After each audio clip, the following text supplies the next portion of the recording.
Hello friends, कैसे हैं आप सब।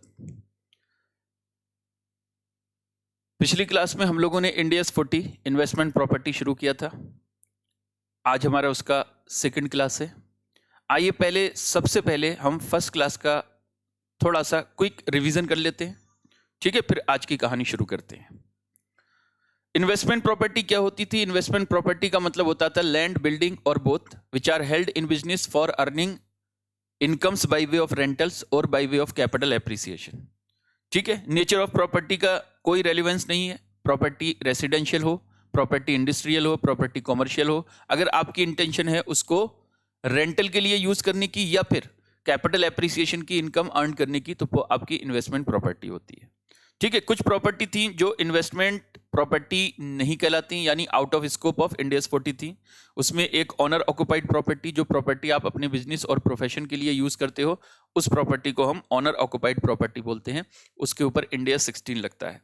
उसके बाद अगर आपने कोई प्रॉपर्टी को ऑर्डिनरी कोर्स ऑफ बिजनेस में बेचने के लिए रखा हुआ है, उसको इंडियाज 2 में कवर करते हैं। ठीक है, उसको बोलते हैं स्टॉक इन ट्रेड या इन्वेंट्री। कोई प्रॉपर्टी रियल एस्टेट डेवलपर ने डेवलप की, किस इंटेंशन के साथ कि इसको हम बनाकर बेचेंगे ऑर्डिनरी कोर्स ऑफ बिजनेस में, तो उसको भी इंडियाज 2 में कवर करते हैं, यानी वो इन्वेंट्री कहलाती है। लेकिन अगर आपने प्रॉपर्टी को डेवलप किया है with an intention to earn rentals और by way of capital appreciation, तो इन दैट केस वो प्रॉपर्टी आपकी क्या मानी जाएगी? इन्वेस्टमेंट प्रॉपर्टी मानी जाएगी। प्रॉपर्टी अगर किसी कंस्ट्रक्शन कॉन्ट्रैक्ट के अंडर किसी कस्टमर के बिहाफ पर आपने कंस्ट्रक्ट किया और बैलेंस शीट डेट पर वो अंडर कंस्ट्रक्शन है, तो उसका आप ट्रीट करोगे इंडेस 115 के हिसाब से, वो आपकी इन्वेस्टमेंट प्रॉपर्टी नहीं होगी। ठीक है, अगर आपने कोई प्रॉपर्टी वेस्टिंग एसेट के लिए रखा हुआ है, यानी extraction of oil, gases, ores और अदर नॉन रीजनरेटिव रिसोर्सेज, उसके लिए हम इंडियाज 106 यूज करते हैं। और अगर कोई भी प्रॉपर्टी जो आप पीपीई के तौर पर यूज कर रहे थे या फिर इन्वेस्टमेंट प्रॉपर्टी के तौर पर यूज कर रहे थे, अगर आपने उस प्रॉपर्टी को बेच दिया, बेचने के लिए रखा हुआ है, यानी क्लासिफाइड हेल्ड फॉर सेल, अभी बेचा नहीं है, आपने क्लासिफाई कर दिया हेल्ड फॉर सेल, तो उसको इंडियाज 105 में कवर करते हैं, वो इन्वेस्टमेंट प्रॉपर्टी नहीं होती। ठीक है, ठीक है सर। फिर कुछ इंपॉर्टेंट आइटम का ट्रीटमेंट मैंने आपको बताया था कि अगर कोई लैंड आपके पास है वो अनडिटरमाइंड यूज के लिए है, मतलब अभी उसका यूज स्पेसिफाई नहीं है, तो वो इन्वेस्टमेंट प्रॉपर्टी मानी जाएगी। ठीक, कोई वैकेंट लैंड पड़ा हुआ है तो वो आपका इन्वेस्टमेंट प्रॉपर्टी कहलाएगा। ठीक है, प्रॉपर्टी यूज फॉर मल्टीपल, अच्छा कोई वर्कर अगर प्रॉपर्टी को यूज कर रहे हैं, हमारी जो वर्कर होते हैं कंपनी के, वो वर्कर अगर प्रॉपर्टी को यूज कर रहे हैं चाहे रेंट पर चाहे विदाउट रेंट, तो वो भी ऑनर ऑक्युपाइड प्रॉपर्टी मानी जाती है, उसको हम इन्वेस्टमेंट प्रॉपर्टी नहीं बोलते। प्रॉपर्टी अगर मल्टीपल पर्पस के लिए यूज हो रही है, यानी मिक्स प्रॉपर्टी है, तो पार्टली फॉर लेट आउट, यानी partly let out and partly for business purpose, तो इन दैट केस आपको दो केसेस बताए थे मैंने। अगर प्रॉपर्टी सेपरेबल है, मतलब सेपरेटली सोल्ड की जा सकती है, सेपरेटली फाइनेंस लीज पर दी जा सकती है, तो इंडियाज 40 लगेगा फॉर लेट आउट पोर्शन और इंडियाज 16 लगेगा आपके बिजनेस वाले पोर्शन पर। ठीक है, लेकिन अगर प्रॉपर्टी सेपरेबल नहीं है तो आपको देखना पड़ेगा कि बिजनेस एंड प्रोफेशन के लिए सिग्निफिकेंट पार्ट यूज हो रहा है या नहीं। अगर सिग्निफिकेंट पार्ट बिजनेस और प्रोफेशन के लिए यूज हो रहा है तो उस प्रॉपर्टी को हम ऑनर ऑक्युपाइड प्रॉपर्टी बोलते हैं और उसके ऊपर इंडिया 16 लगता है। लेकिन अगर आपकी जो प्रॉपर्टी है उसमें इनसिग्निफिकेंट पोर्शन ही आपका बिजनेस एंड प्रोफेशन के लिए यूज हो रहा है, तो फिर वो ऑनर ऑक्युपाइड प्रॉपर्टी नहीं होगी, उस पूरी की पूरी प्रॉपर्टी के ऊपर आप इंडियाज 40 लगाओगे और वो इन्वेस्टमेंट प्रॉपर्टी मानी जाएगी। सिग्निफिकेंट पोर्शन का मतलब क्या होता है? 20% और मोर। ठीक है, मैंने आपको ये बोला था कि आप ये नहीं देखोगे कि कौन सा पार्ट ज्यादा यूज हो रहा है, कौन सा पार्ट कम यूज हो रहा है। हो सकता है इन्वेस्टमेंट प्रॉपर्टी का पोर्शन ज्यादा यूज हो रहा हो, लेकिन अगर बिजनेस का पोर्शन सिग्निफिकेंट है, सिग्निफिकेंट का मतलब 20% या उससे ज्यादा पोर्शन अगर आप बिजनेस एंड प्रोफेशन के लिए यूज कर रहे हो, तो फिर वो ऑनर ऑक्युपाइड प्रॉपर्टी मानी जाएगी और पूरी प्रॉपर्टी के ऊपर इंडिया 16 लगेगा। ठीक है, तो ये केसेस मैंने बताए थे। फिर लीज का केस बताया था आपको। ठीक है जी, लीज का केस बताया था। लीज में आपको बताया था एक लेसर होता है, एक लेसी होता है। तो लेसर वो होता है जो बिजनेस का यानी उस प्रॉपर्टी का ऑनर होता है, जो एक्चुअल ऑनर होता है उसको हम बोलते हैं लेसर। तो लेसर ने अगर प्रॉपर्टी को ऑपरेटिंग लीज पर दिया है तो वो प्रॉपर्टी को अपनी बुक्स में रिकॉग्नाइज करता है और उसको इन्वेस्टमेंट प्रॉपर्टी मानता है, इन्वेस्टमेंट प्रॉपर्टी क्लासिफाई करता है। लेकिन अगर उसने अपनी प्रॉपर्टी को फाइनेंस लीज पर दे दिया तो इन दैट केस वो डीम्ड सेल माना जाता है, और डीम्ड सेल के केस में अपनी प्रॉपर्टी को वो बुक से डी रिकॉग्नाइज कर देगा। तो जब प्रॉपर्टी ही नहीं है तो उसके ऊपर इंडियाज 40 नहीं लगेगा। ठीक है, हाँ, जो लीज की अकाउंटिंग है वो आपकी इंडियाज 16 के हिसाब से होगी, इंडियाज 116 के हिसाब से होगी, सॉरी, इंडियाज 116। ठीक है, अब लेसी की बुक में आ जाते हैं। लेसी की बुक में एक होता है एग्जेम्प्टेड लीज और एक होता है non exempted lease. Exempted lease को आप ऑपरेटिंग लीज समझ लीजिए। तो इस केस में वो बुक्स को अपने बुक्स में प्रॉपर्टी को रिकॉग्नाइज नहीं करता, जो लीज रेंटल वो पे करता है उसको एक्सपेंसेस मानता है। तो यहाँ पर क्लासिफिकेशन का कोई सवाल नहीं है।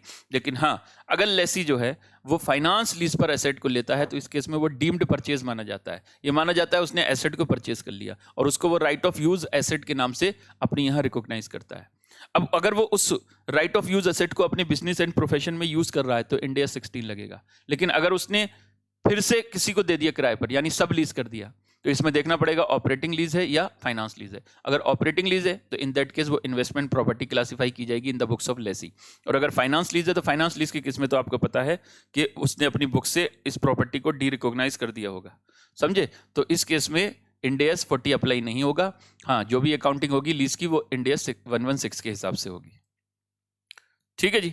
अच्छा, ग्रुप कंपनी में अगर लीज होता है तो देखिए, अगर प्रॉपर्टी ग्रुप कंपनी में यूज हो रही है, अगर प्रॉपर्टी एक ग्रुप कंपनी ने दूसरी ग्रुप कंपनी को प्रॉपर्टी लीज पर दे दिया, तो एक की अगर इन्वेस्टमेंट प्रॉपर्टी दिख रही है तो समझ लीजिए कि जब group company consolidated financial statement बनेगा तो वो प्रॉपर्टी पीपीई बन जाएगी। पीपीई क्यों बन जाएगी भाई? ए ने बी को लीज पर दे दिया एसेट और ऑपरेटिंग लीज पर दिया, तो ए की बुक्स में वो प्रॉपर्टी इन्वेस्टमेंट प्रॉपर्टी होगी। लेकिन जब ए और बी मान लीजिए होल्डिंग सब्सिडरी है या इनका कोई और होल्डिंग कंपनी है, जब कंसोलिडेटेड फाइनेंशियल स्टेटमेंट बनेगा तो ये प्रॉपर्टी कौन यूज कर रहा है? प्रॉपर्टी यूज कर रहा है बी। तो बी ग्रुप की कंपनी है तो इसका मतलब कंसोलिडेटेड फाइनेंशियल स्टेटमेंट में इस प्रॉपर्टी को पीपीई माना जाएगा। ठीक है जी।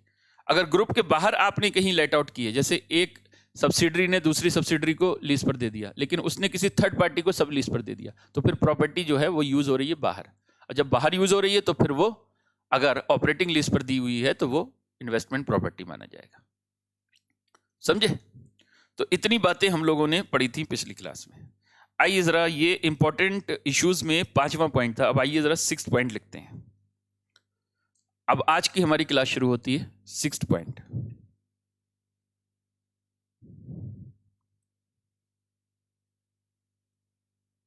Sixth point,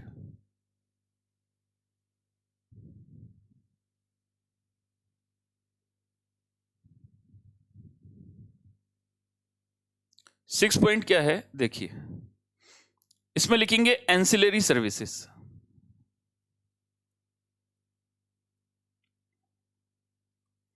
along with let out property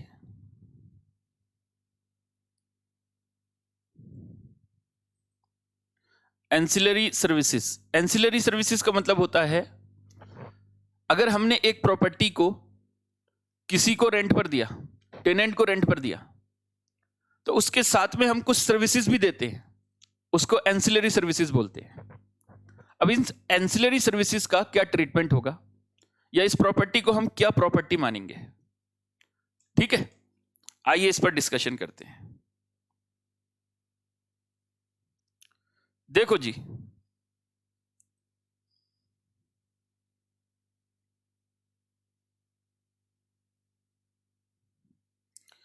हमारे पास एक बिल्डिंग है,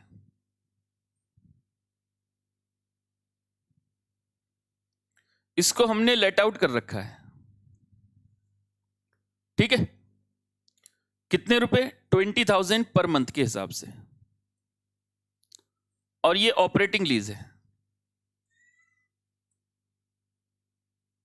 ऑपरेटिंग लीज है। अब मेरा बिल्डिंग मैंने इसे लेट आउट कर रखा है ऑपरेटिंग लीज पर, तो मेरे लिए ये बिल्डिंग इन्वेस्टमेंट प्रॉपर्टी है। ठीक है, आपको देखकर लग रहा होगा इन्वेस्टमेंट प्रॉपर्टी है। 20,000 रुपीज पर मंथ मेरे को रेंट मिलता है। अब जो टेनेंट है उसको मैंने कहा इस 20,000 में जो आप प्रॉपर्टी यूज कर रहे हो वो तो है ही, मतलब इस 20,000 में क्या क्या है? जो आप प्रॉपर्टी यूज कर रहे हो उसका किराया इस 20,000 के अंदर है। इसके अलावा मैं आपको क्लीनिंग सेवाएं दूंगा, क्लीनिंग सर्विसेज, यानी आपकी प्रॉपर्टी की साफ सफाई, ये सर्विसेज भी मैं दूंगा। यानी जो लेसर है, जो एक्चुअल ऑनर है, वो क्लीनिंग सर्विसेज भी देता है, वो भी इस 20,000 में इंक्लूड है। वो मेंटेनेंस सर्विसेज भी देता है, वो भी इस 20,000 में इंक्लूड है। वो सिक्योरिटी सर्विसेज भी देता है, मतलब गार्ड बैठा रहता है बाहर, सिक्योरिटी सर्विसेज वो भी इस 20,000 में इंक्लूड है।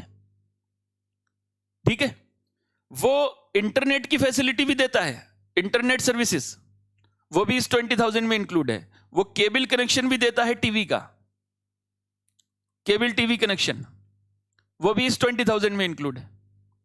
इन सर्विसेज को हम बोलते हैं एंसिलरी सर्विसेज, यानी हमने एक प्रॉपर्टी दी, प्रॉपर्टी के साथ में कुछ सर्विसेज भी हम लोग दे रहे हैं, इन सबको बोलते हैं एंसिलरी सर्विसेज।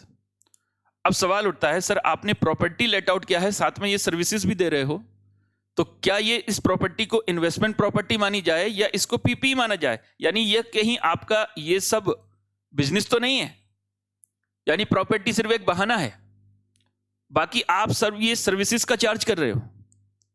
अगर आप सर्विसेज का चार्ज कर रहे हो और प्रॉपर्टी भी किराए पर दे रहे हो और उनके एक पैकेज के तौर पर आप 20,000 रुपीज लेते हो, तो फिर ये कहीं पीपीई तो नहीं है? आप इसको इन्वेस्टमेंट प्रॉपर्टी क्लासिफाई किए हुए हो, कहीं ये पीपीई तो नहीं है? ठीक है, अब यहां पर यही आपको डिसाइड करना है कि ये पीपीई है या इन्वेस्टमेंट प्रॉपर्टी है। इंड AS 40 कहता है कि जब आप प्रॉपर्टी लेट आउट करते हो और साथ में कुछ एंसिलरी सर्विसेज भी देते हो, तो ये प्रॉपर्टी पीपीई होगा अगर जो इन सर्विसेज की वैल्यू है, जो इन सर्विसेज की वैल्यू है, वो टोटल रेंट में सिग्निफिकेंट पार्ट शेयर करता है। मतलब जो टोटल रेंट आप ले रहे हो ना, उसमें अगर इन सर्विसेज की वैल्यू सिग्निफिकेंट, तब तो ये प्रॉपर्टी को पीपीई क्लासिफाई किया जाएगा। ठीक है, लेकिन अगर ये इन सर्विसेज की वैल्यू इस रेंट के अंदर इनसिग्निफिकेंट है, तो इन दैट केस इस प्रॉपर्टी को इन्वेस्टमेंट प्रॉपर्टी क्लासिफाई किया जाएगा। मैं फिर से बोल रहा हूं, सुनिए, जो हमें रेंटल मिल रहा है ना, अगर उस रेंटल के अंदर इन एंसिलरी सर्विसेज की जो वैल्यू है वो सिग्निफिकेंट है, तब तो इस पूरी प्रॉपर्टी को हम इंड AS 16 के हिसाब से क्लासिफाई करेंगे और इसको प्रॉपर्टी प्लांट एंड इक्विपमेंट यानी ऑनर ऑक्युपाइड प्रॉपर्टी मानेंगे।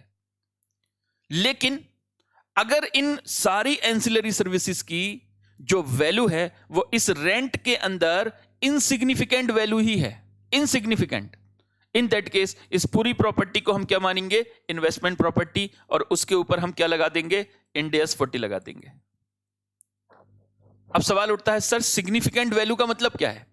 सिग्निफिकेंट वैल्यू के बारे में कोई एक्सप्लेनेशन नहीं है, it's a matter of judgement. लेकिन जनरली हम मानकर चलते हैं कि अगर 20% या उससे ज्यादा वैल्यू इन सर्विसेज की है इस रेंट के अंदर, तो वो सिग्निफिकेंट वैल्यू है, तो वो सिग्निफिकेंट वैल्यू है। अब अगर मैं कहूं इस 20,000 के अंदर 5,000 रुपए जो है ना, 5,000 इन सर्विसेज की वैल्यू है, बाकी 15,000 जो है वो रेंट की वैल्यू है, और 5,000 इन सर्विसेज की वैल्यू है, तो ये 5,000 जो है ना इस 20,000 के अंदर 25% वैल्यू को शेयर कर रहा है, यानी 25% वैल्यू है इन सर्विसेज की, तो ये सिग्निफिकेंट वैल्यू माना जाएगा। और इन दैट केस इस पूरी की पूरी प्रॉपर्टी को हम पीपीई क्लासिफाई कर देंगे। समझे? मेजर रेंट किस चीज का है वो नहीं देखना, आपको यह देखना है कि एंसिलरी सर्विसेज जो आप दे रहे हो उसकी वैल्यू रेंट के अंदर सिग्निफिकेंट है या नहीं है। अगर सिग्निफिकेंट है तो फिर ये हम मानेंगे कि आपका बिजनेस एंड प्रोफेशन है, आप प्रॉपर्टी देते हो, ये सर्विसेज देते हो, ये आपका बिजनेस है, ये आपका बिजनेस है, और इस पूरी प्रॉपर्टी को क्लासिफाई किया जाएगा एज पीपीई यानी ऑनर ऑक्युपाइड प्रॉपर्टी। लेकिन मान लीजिए इसके अंदर सिर्फ 2,000 रुपए ही ऐसे हैं जो इन सर्विसेज के लिए हैं, बाकी सारा का सारा रेंट है, तो इसका मतलब ये इनसिग्निफिकेंट वैल्यू है, यानी 10% ही कवर करता है। तो मैं कहता हूं अगर 20% से कम है इन सर्विसेज की वैल्यू, अगर इस रेंट के अंदर 20% से कम है, तब ये इनसिग्निफिकेंट वैल्यू मानी जाएगी और पूरी की पूरी प्रॉपर्टी को क्लासिफाई कर दिया जाएगा एज इन्वेस्टमेंट प्रॉपर्टी और इंड AS 40 लग जाएगा। लेकिन अगर वैल्यू सिग्निफिकेंट नहीं है, मतलब वैल्यू अगर सिग्निफिकेंट है यानी 20% या उससे ज्यादा है इन एंसिलरी सर्विसेज की वैल्यू इस रेंट के अंदर, तो समझ लीजिए कि वो क्या है, वो सिग्निफिकेंट वैल्यू को कवर करता है, और सिग्निफिकेंट वैल्यू को अगर कवर कर रहा है इन दैट केस ये ऑनर ऑक्युपाइड प्रॉपर्टी मानी जाएगी, इसको इंडिया 16 में कवर किया जाएगा। अब जैसे मैं बात कर रहा हूं होटल, होटल बिजनेस आपने देखा होगा। होटल में जब हम कोई भी रूम जाकर लेते हैं किराए पर, तो हम उसका एक किराया देते हैं, उस रूम का हम किराया देते हैं।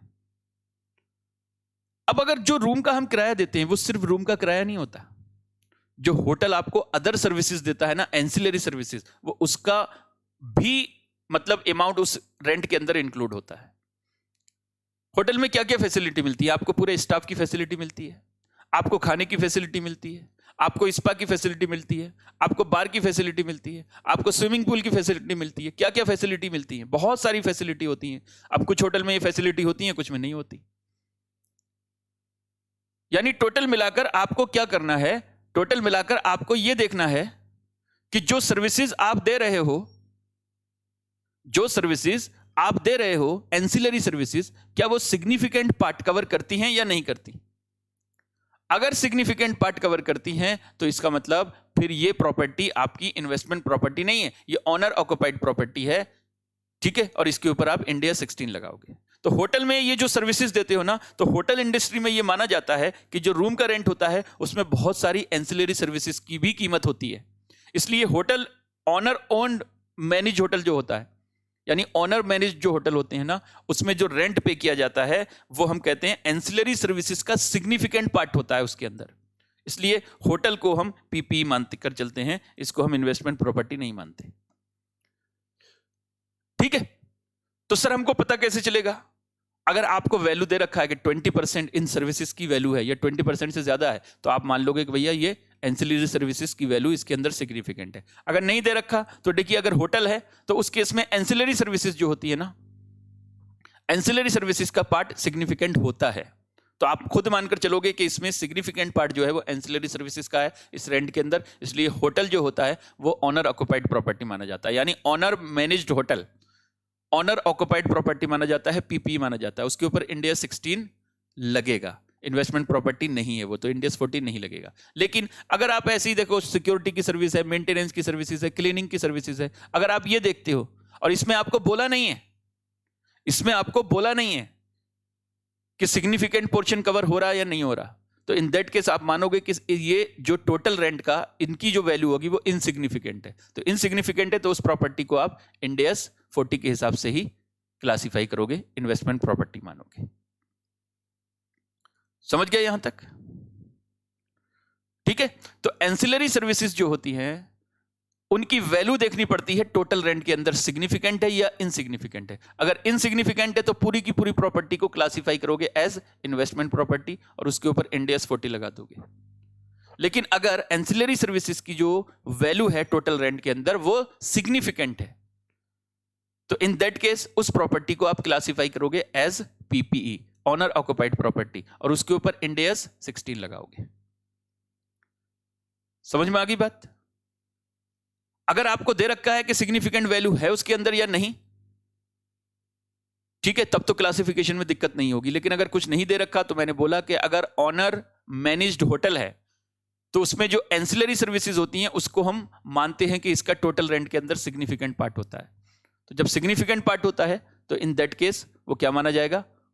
ऑनर ऑक्युपाइड प्रॉपर्टी, और होटल को हम इंडिया 16 के हिसाब से क्लासिफाई करते हैं। लेकिन अगर आपको security services, maintenance services, cleaning services, ऐसी ये छोटी मोटी सर्विसेज हैं और इसमें बोला नहीं है कि ये सिग्निफिकेंट वैल्यू कवर करते हैं टोटल रेंट में या नहीं करते, तो इन दैट केस इनको इनसिग्निफिकेंट वैल्यू माना जाता है और हम मानकर चलेंगे कि इनका पार्ट बहुत ही इनसिग्निफिकेंट है, यानी कम है।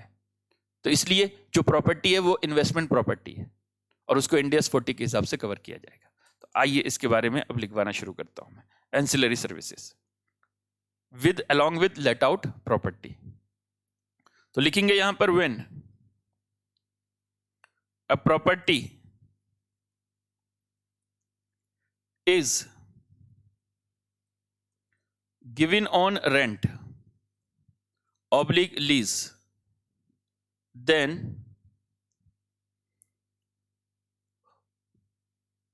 owner also provide some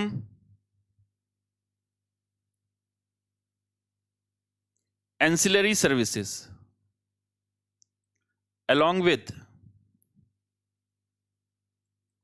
such property. ठीक है, आगे लिखेंगे if value of ancillary services in total rent, then in total rent is insignificant.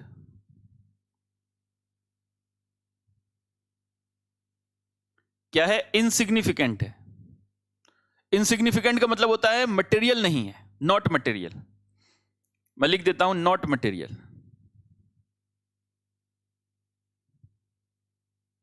Then such property will be classified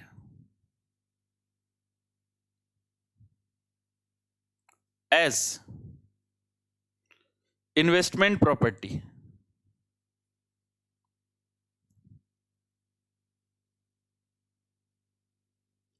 and Ind AS 40 will apply. Ind AS 40 will apply. But the value of ancillary services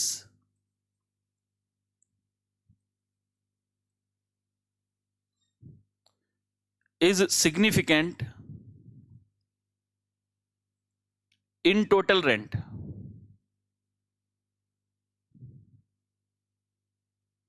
Then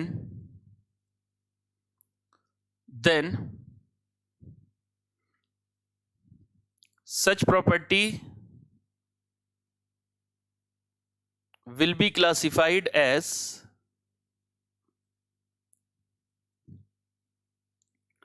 owner occupied property and treated PP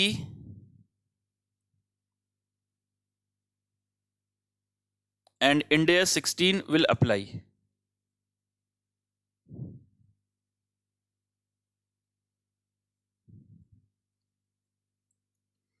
अब ancillary services क्या होती है? यहां लिखेंगे note number 1, ancillary services includes following.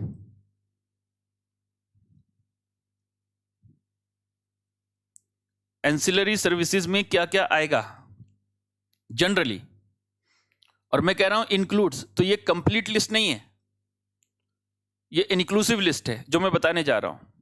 Cleaning services,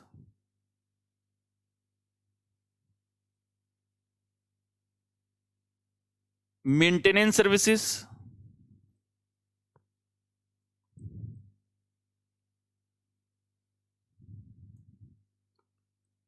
security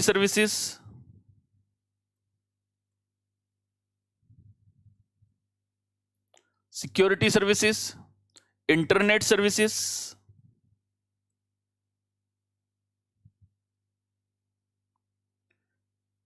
cable services, etcetera. ठीक है, और भी सर्विसेज हो सकती है, फूड सर्विसेज हो गया, ठीक, या कोई और भी सिग्निफिकेंट सर्विसेज हो सकती हैं। तो ये सर्विसेज जनरली होती है जो किसी भी इन्वेस्टमेंट प्रॉपर्टी के साथ में दी जाती है। ठीक है, यहां लिखेंगे नंबर 2, सिग्निफिकेंट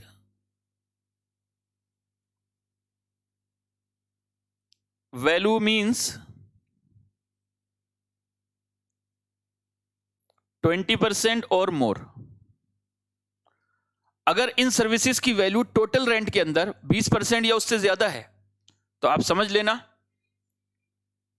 ठीक है, तो आप समझ लेना कि ये सिग्निफिकेंट वैल्यू है, और इस केस में ऑनर ऑक्युपाइड प्रॉपर्टी क्लासिफाई किया जाएगा। एक तीसरा नोट और लिखेंगे, in case owner managed hotel, owner managed hotel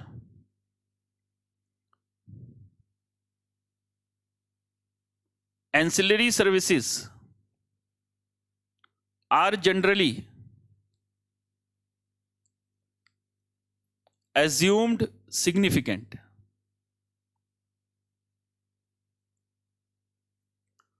So, hotels are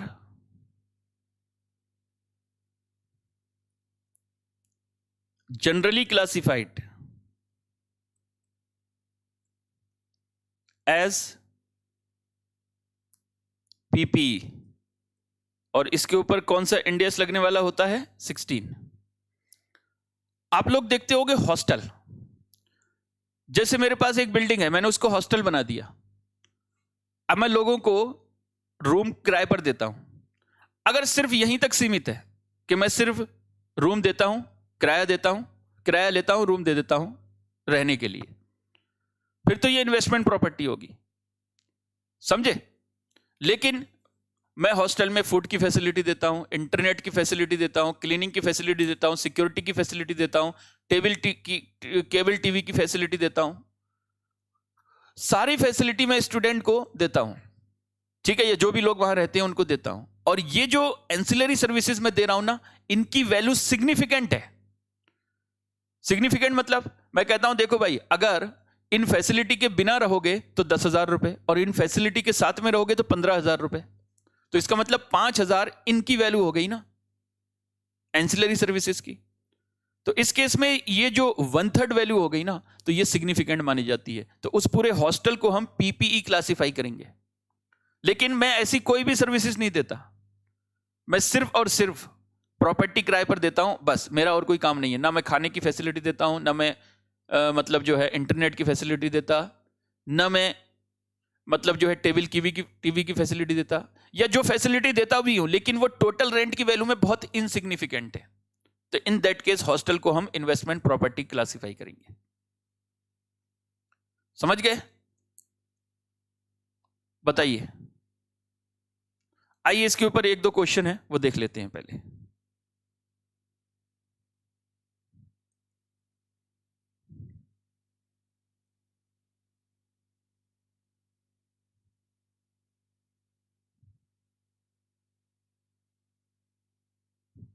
देखो जी, पहले क्वेश्चन नंबर 6 देखो।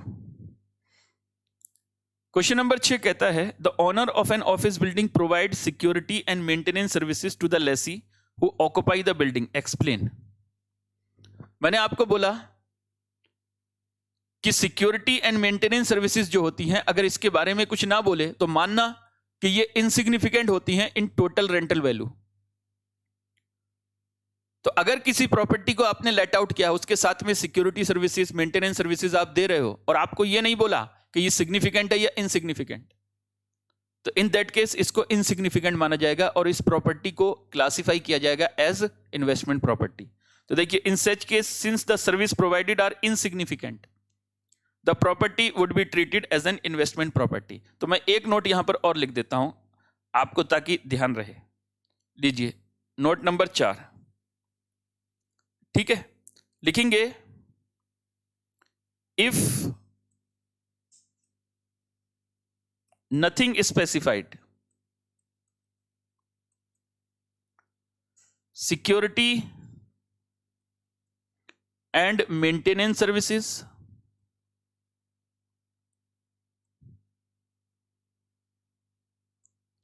cleaning services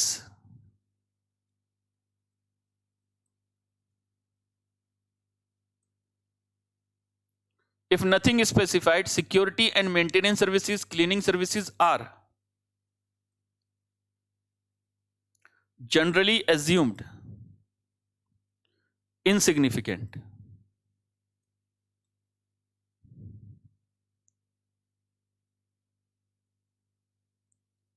क्या माना जाता है? Insignificant.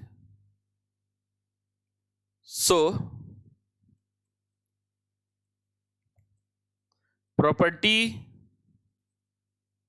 Classified as investment property. अगर आपको कुछ ना गिवन हो, सिक्योरिटी आपको बोल रखा है क्लीनिंग सर्विसेज दी जा रही है, मेंटेनेंस सर्विसेज दी जा रही है, सिक्योरिटी सर्विसेज दी जा रही हैं,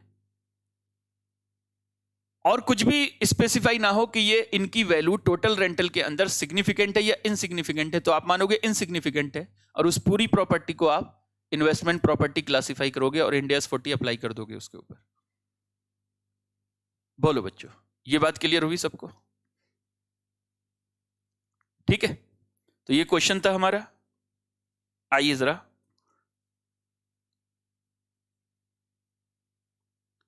if an entity own and manage a hotel, services provided to guest are significant to arrangement as a whole. एक ऑनर मैनेज्ड होटल है जहां पर गेस्ट को सर्विसेज दी जाती हैं, वो सिग्निफिकेंट है, ऐसा क्वेश्चन बोल रहा है, तो फिर तो पीपी हो गया ये। इंडियाज 40 इसके ऊपर नहीं लगेगा, इसके ऊपर इंडिया 16 लगेगा।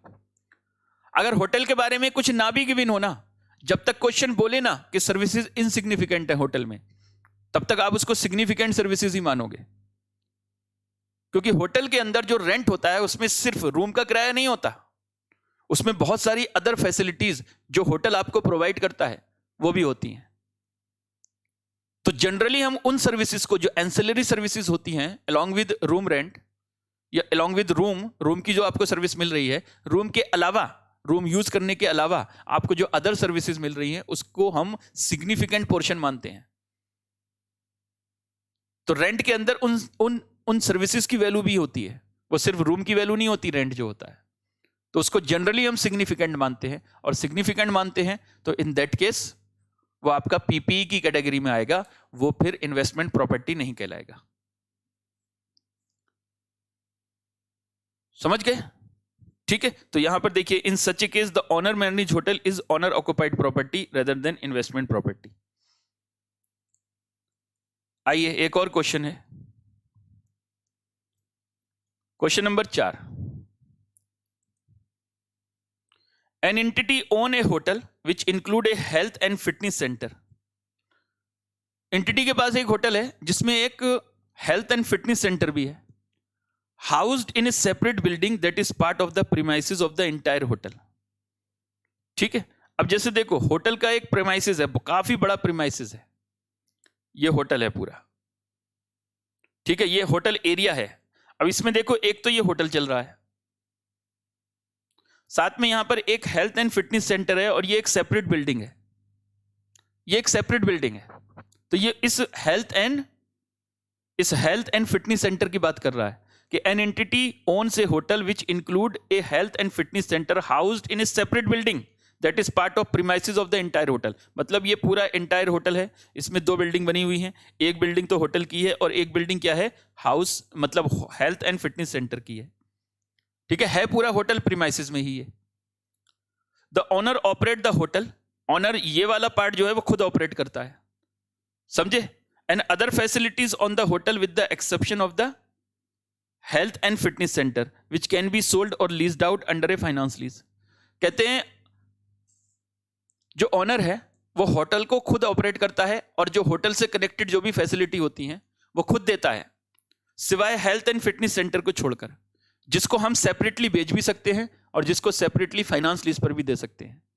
इसका मतलब होटल अलग एक प्रॉपर्टी हो गई और हेल्थ एंड फिटनेस सेंटर अलग प्रॉपर्टी हो गई। अब आपको मैंने बोला है कि होटल के बारे में, होटल में जो एंसिलरी सर्विसेज दी जाती हैं वो सिग्निफिकेंट होती हैं, तो इसका मतलब होटल को तो हम पीपीई क्लासिफाई करते हैं, इसमें तो कोई डाउट नहीं है। अब ये हेल्थ एंड फिटनेस सेंटर है, इसके बारे में देखेंगे कि क्या ये ऑनर ऑक्युपाइड प्रॉपर्टी है या फिर ये आपका इन्वेस्टमेंट प्रॉपर्टी है। तो क्वेश्चन कहता है विच कैन बी सोल्ड और lease out under finance lease. The health and fitness centre will be leased out to an independent operator, the entity has no further involvement in the health and fitness centre. यानी ये वाला portion आपने rent पर दे दिया किसी independent operator को और आपका इसमें कोई इन्वॉल्वमेंट नहीं है, आपका कोई इन्वॉल्वमेंट नहीं है। इसका मतलब क्या लग रहा है देखकर? भाई 2 प्रॉपर्टी हैं, दोनों अलग अलग हैं, दोनों को सेपरेटली लीज पर दिया जा सकता है, सेपरेटली बेचा जा सकता है। एक प्रॉपर्टी को आप खुद मैनेज कर रहे हो, खुद होटल चला रहे हो, जो रेंट है वो तो लेते ही हो होटल के रूम रेंट का, उसके साथ में जो एंसिलरी सर्विसेज देते हो वो भी काफी सिग्निफिकेंट होती है होटल के अंदर। तो होटल तो एक पीपीई है, इसमें कोई शक नहीं, लेकिन हेल्थ एंड फिटनेस सेंटर आपने किसी को किराए पर दे दिया, उठा दिया इंडिपेंडेंट ऑपरेटर को, वो अपने आप चलाएगा, उसमें आपका कोई इन्वॉल्वमेंट नहीं है, तो इसका मतलब वो इन्वेस्टमेंट प्रॉपर्टी होगा। अगर आप छोटी मोटी उसके अंदर सर्विस देते भी होगे, कोई सिक्योरिटी वगैरह की सर्विसेज, कोई मेंटेनेंस की सर्विसेज, तो वो इतना इनसिग्निफिकेंट होता है कि उसकी क्लासिफिकेशन को अफेक्ट ही नहीं करेगा। बाकी आपका कोई इन्वॉल्वमेंट नहीं है इस फिटनेस सेंटर के अंदर, तो ये आपका इन्वेस्टमेंट प्रॉपर्टी कहलाएगा। तो in this question management should classify the hotel and other facility as property, plant and equipment and health and fitness centre as investment property. समझ में आ गई बात? होटल जो है वो पीपीई माना जाएगा, लेकिन हेल्थ एंड फिटनेस सेंटर आपका इन्वेस्टमेंट प्रॉपर्टी माना जाएगा, क्योंकि आपने उसको किराए पर दे दिया, एक इंडिपेंडेंट ऑपरेटर उसको चलाएगा, आपका उसमें कोई फर्दर इन्वॉल्वमेंट नहीं है। अगर छोटी मोटी कोई एंसिलरी सर्विसेज आप देते भी होगे ना, तब भी आपका वो इसका पोर्शन बहुत ही इनसिग्निफिकेंट होगा, जैसे सिक्योरिटी सर्विसेज या मेंटेनेंस या क्लीनिंग सर्विसेज। ठीक है, तो ये हो गया आपका एंसिलरी सर्विसेज से रिगार्डिंग हमारा कॉन्सेप्ट। तो एक बार जरा फिर से मैं यहां पर पढ़वा देता हूं आपको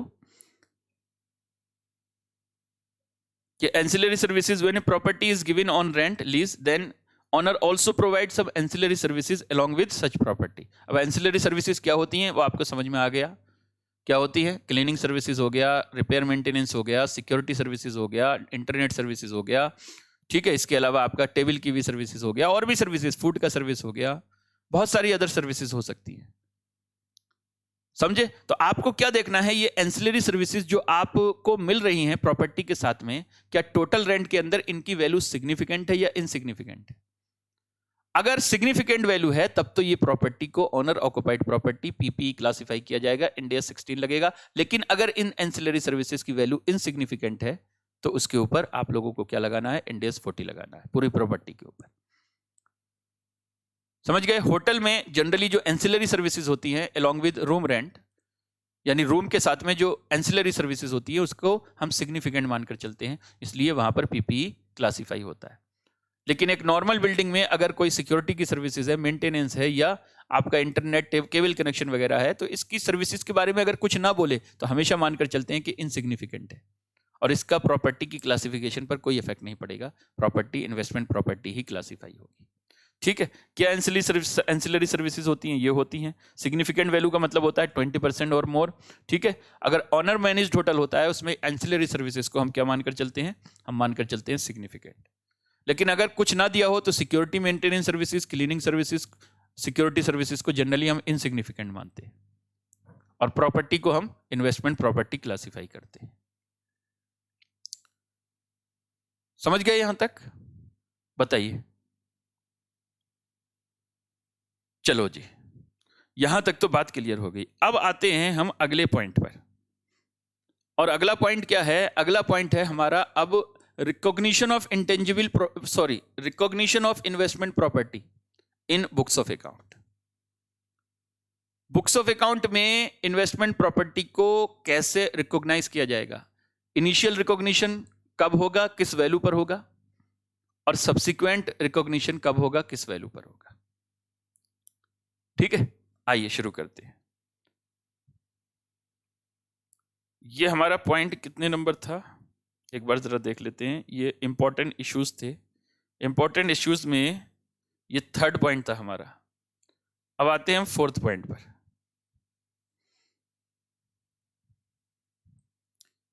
initial recognition.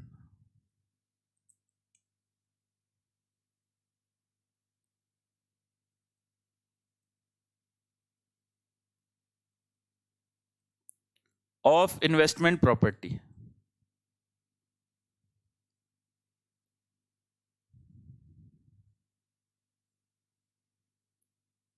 Initial recognition of investment property.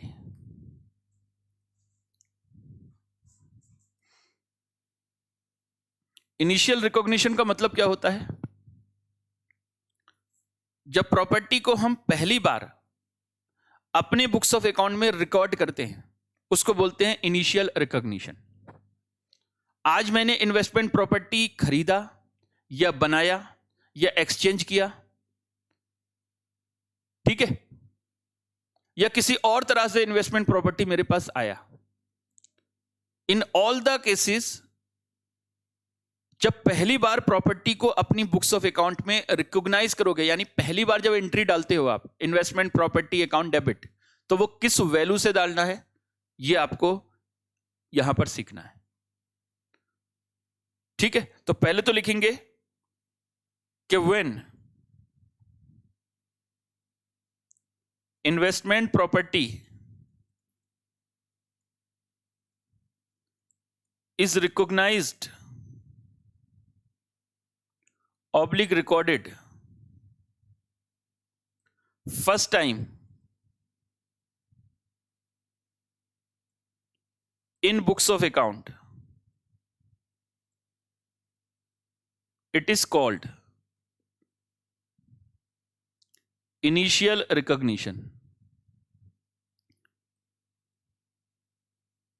इसको क्या बोलेंगे? इनिशियल रिकॉग्निशन, ठीक है, इनिशियल रिकॉग्निशन। आगे लिखेंगे इनिशियल रिकॉग्निशन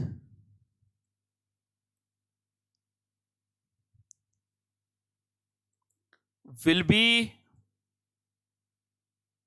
एट कॉस्ट।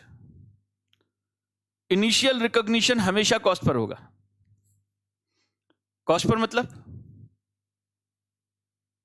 भाई जिस वैल्यू पर एसेट को आपने यूजेबल कंडीशन में लाया होगा, यानी आपने खरीदा है या बनाया है, तो यूजेबल कंडीशन में लाने तक उस एसेट के ऊपर जो भी खर्चा हुआ होगा वो सब उस एसेट की कॉस्ट मानी जाती है। तो जो एसेट की कॉस्ट होती है ना, उसी वैल्यू पर एसेट को रिकॉग्नाइज किया जाता है first time, that is called initial recognition. अब कॉस्ट ऑफ एसेट क्या होती है, आइए, यानी कॉस्ट ऑफ इन्वेस्टमेंट प्रॉपर्टी।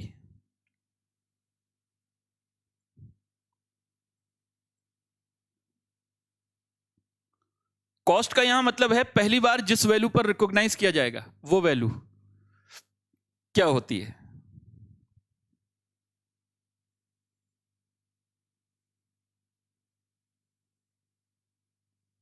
ठीक है जी।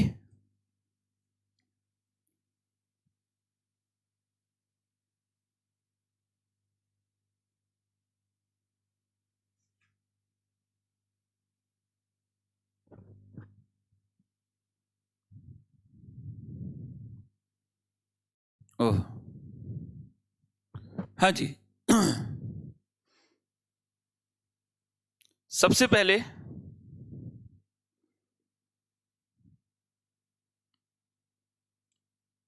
यहां लिखेंगे cost of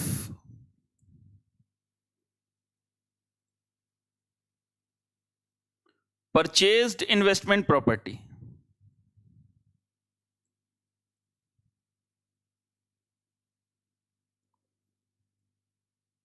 number 2, cost of self constructed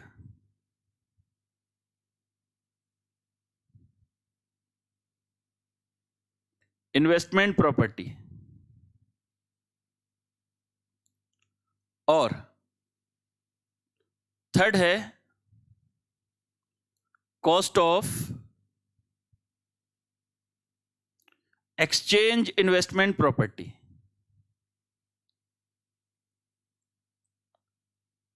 exchange कर लिया आपने, एक एसेट दिया दूसरा ले लिया, इसको बोलते हैं एक्सचेंज। परचेज में भी 2 पार्ट करने हैं,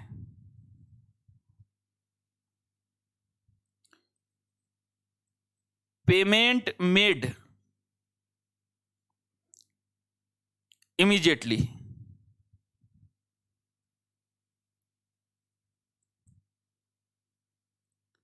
payment made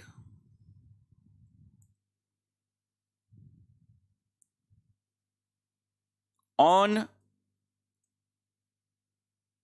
deferred credit basis। Deferred credit basis का मतलब है थोड़ा थोड़ा करके पेमेंट दिया आपने, ठीक है। एक पे अभी पैसा दिया, 1 करोड़ की प्रॉपर्टी खरीदी, अभी 1 करोड़ रुपए उठाकर दे दिए। एक होता है 10 लाख अभी दे दिए, 50 लाख बाद में दूंगा, फिर 50 लाख बाद में दूंगा, इस तरीके से,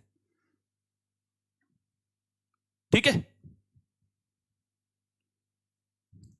ठीक है सर, चलिए अब आते हैं, एक एक करके इनकी कॉस्ट निकालना सीखेंगे कि अगर आपने प्रॉपर्टी को खुद खरीदा है और पेमेंट अभी कर दिया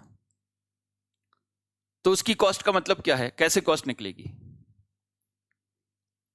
तो पहला part 1,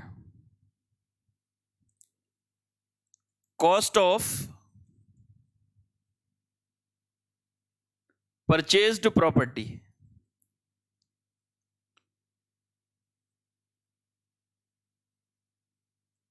payment made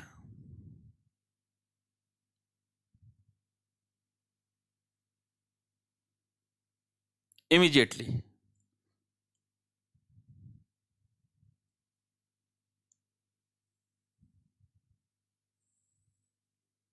payment made immediately, payment made immediately. यहां लिखेंगे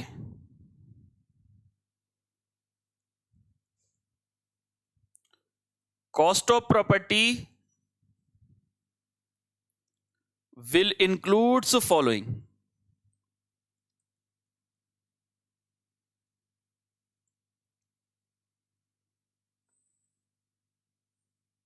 क्या क्या इंक्लूड होगा वो देखिए।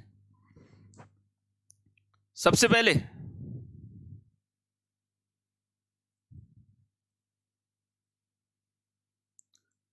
परचेज प्राइस, परचेज प्राइस इसमें से माइनस होगा ट्रेड डिस्काउंट अगर कोई है तो,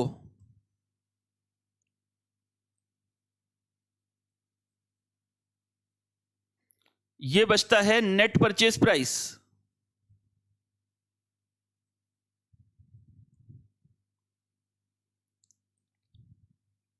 प्लस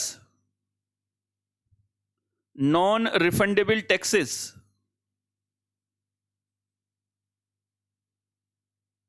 अगर कोई ऐसा टैक्स आपने पे किया जो आपको कभी वापस नहीं मिलने वाला, यानी जिसका कभी भी कोई क्रेडिट नहीं मिलेगा, इनपुट क्रेडिट वगैरह, तो वो नॉन रिफंडेबल टैक्सेस होते हैं। ये आएगा purchase cost,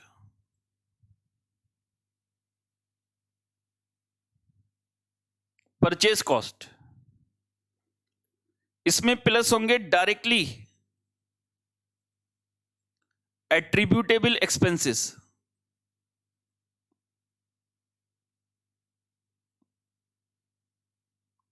directly attributable expenses.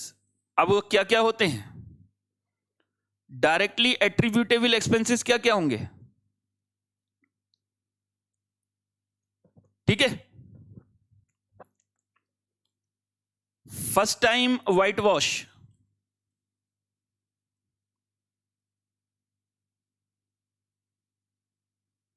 And repair of property,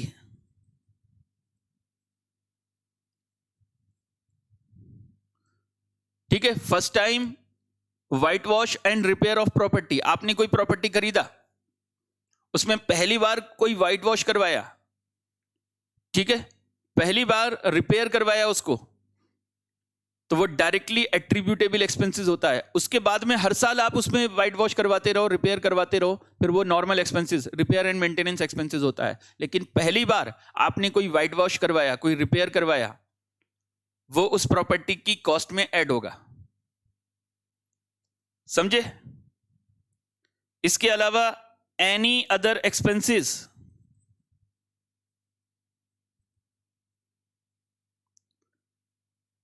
which is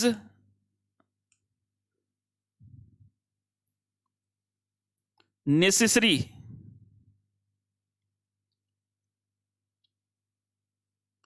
to purchase or to bring property into usable condition. Purchase करने के लिए अगर कोई एक्सपेंसेस आपको करना पड़ रहा है, उसके बिना आप परचेज नहीं कर सकते।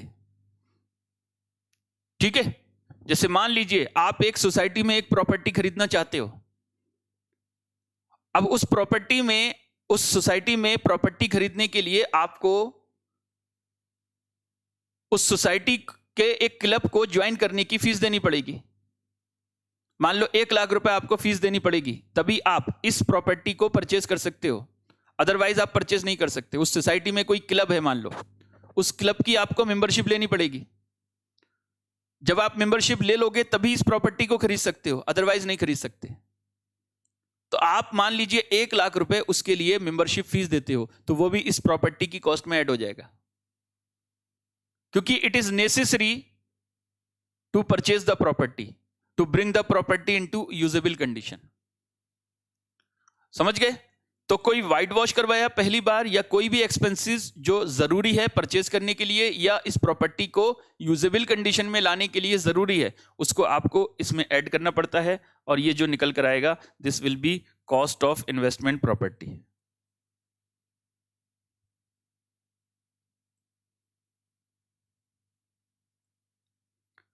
कॉस्ट ऑफ इन्वेस्टमेंट प्रॉपर्टी, ठीक है जी, कॉस्ट ऑफ इन्वेस्टमेंट प्रॉपर्टी।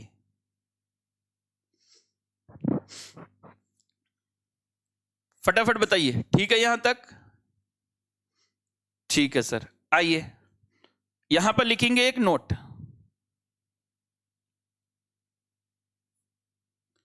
लिखिए following cost are not included in cost of investment property. और कौन कौन सी ऐसी कॉस्ट होती हैं जो इन्वेस्टमेंट प्रॉपर्टी में इंक्लूड नहीं होंगी? जैसे इनऑग्रेशन एक्सपेंसेस,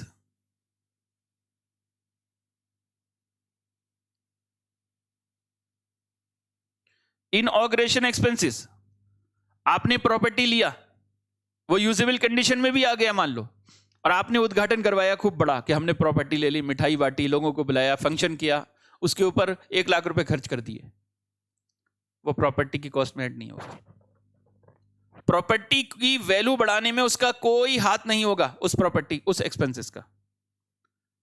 तो इनऑग्रेशन एक्सपेंसेस जो होते हैं उसको प्रॉपर्टी की कॉस्ट में ऐड नहीं करना, चाहे आप कितना भी एक्सपेंडिचर कर दो, उससे कोई मतलब नहीं है। दूसरा, एडवर्टाइजमेंट,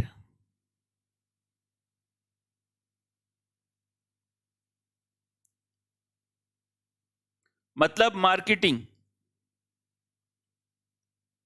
एंड प्रमोशन। सर मतलब प्रॉपर्टी को किराए पर उठाना है ना, उसके लिए एडवर्टाइजमेंट किया, अखबारों में इश्तिहार दिए, टीवी पर ऐड दिया, जगह जगह पोस्टर लगाए कि ये प्रॉपर्टी खाली है। आप देखते हो ना, कहीं घूमते होगे, rent he rent, flat for rent, rent he rent, ऐसे आप लोग देखते होगे पोस्टर लगे हुए जगह जगहों पर। तो ये सब खर्चा होता है, इसमें पोस्टर लगाते हो, इस पर खर्चा होता है, टीवी पर ऐड होते हैं, खर्चा होता है, अखबार में ऐड देते हो, खर्चा होता है इन सब का, यानी ये प्रमोशन मार्केटिंग के खर्चे हैं। इन सारे खर्चों को आपको प्रॉफिट एंड लॉस स्टेटमेंट में भेजना पड़ता है, इसको प्रॉपर्टी की कॉस्ट में ऐड नहीं करना, समझे? अच्छा, इनिशियल ऑपरेटिंग लॉसेस,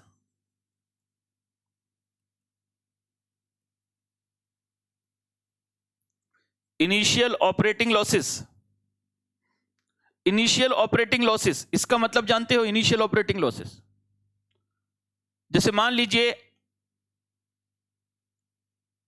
आपने यहां प्रॉपर्टी परचेज किया, यहां 1 जनवरी 2023 को आपने प्रॉपर्टी परचेज किया, समझे? प्रॉपर्टी यहां पर यूजेबल कंडीशन में आया, मान लो 1 फरवरी को प्रॉपर्टी यूजेबल कंडीशन में आ गया, यह है परचेज, यहां प्रॉपर्टी यूजेबल कंडीशन में आ गया, ठीक है? तो यहां से यहां तक का जो कॉस्ट होगा वो तो प्रॉपर्टी की कॉस्ट में ऐड होगा, यानी इसको बोलते हैं कैपिटलाइज करना। जो परचेज कॉस्ट के अलावा यहां से यहां तक जो भी खर्चे होंगे वो सब प्रॉपर्टी की कॉस्ट में ऐड होंगे। उसके बाद में यहां पर प्रॉपर्टी रेडी फॉर यूज हो गया, मतलब यहां पर आप किराए पर उठा सकते हो अब आप प्रॉपर्टी को।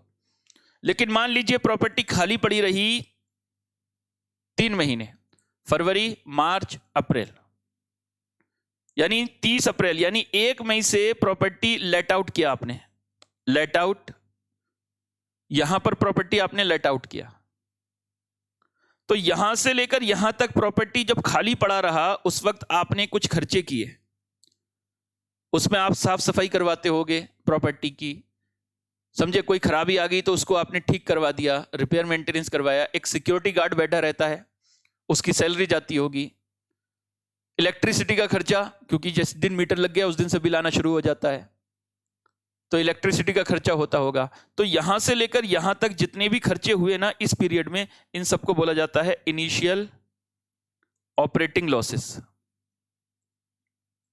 इनिशियल ऑपरेटिंग लॉसेस इनको बोल सकते हो, या इनको बोल सकते हो property expenditure on vacant property. Vacant property यानी जो खाली प्रॉपर्टी पड़ी हुई है, वो जो आपने खर्चे किए उस पर, उसको बोलते हैं एक्सपेंसेस ऑन वैकेंट प्रॉपर्टी।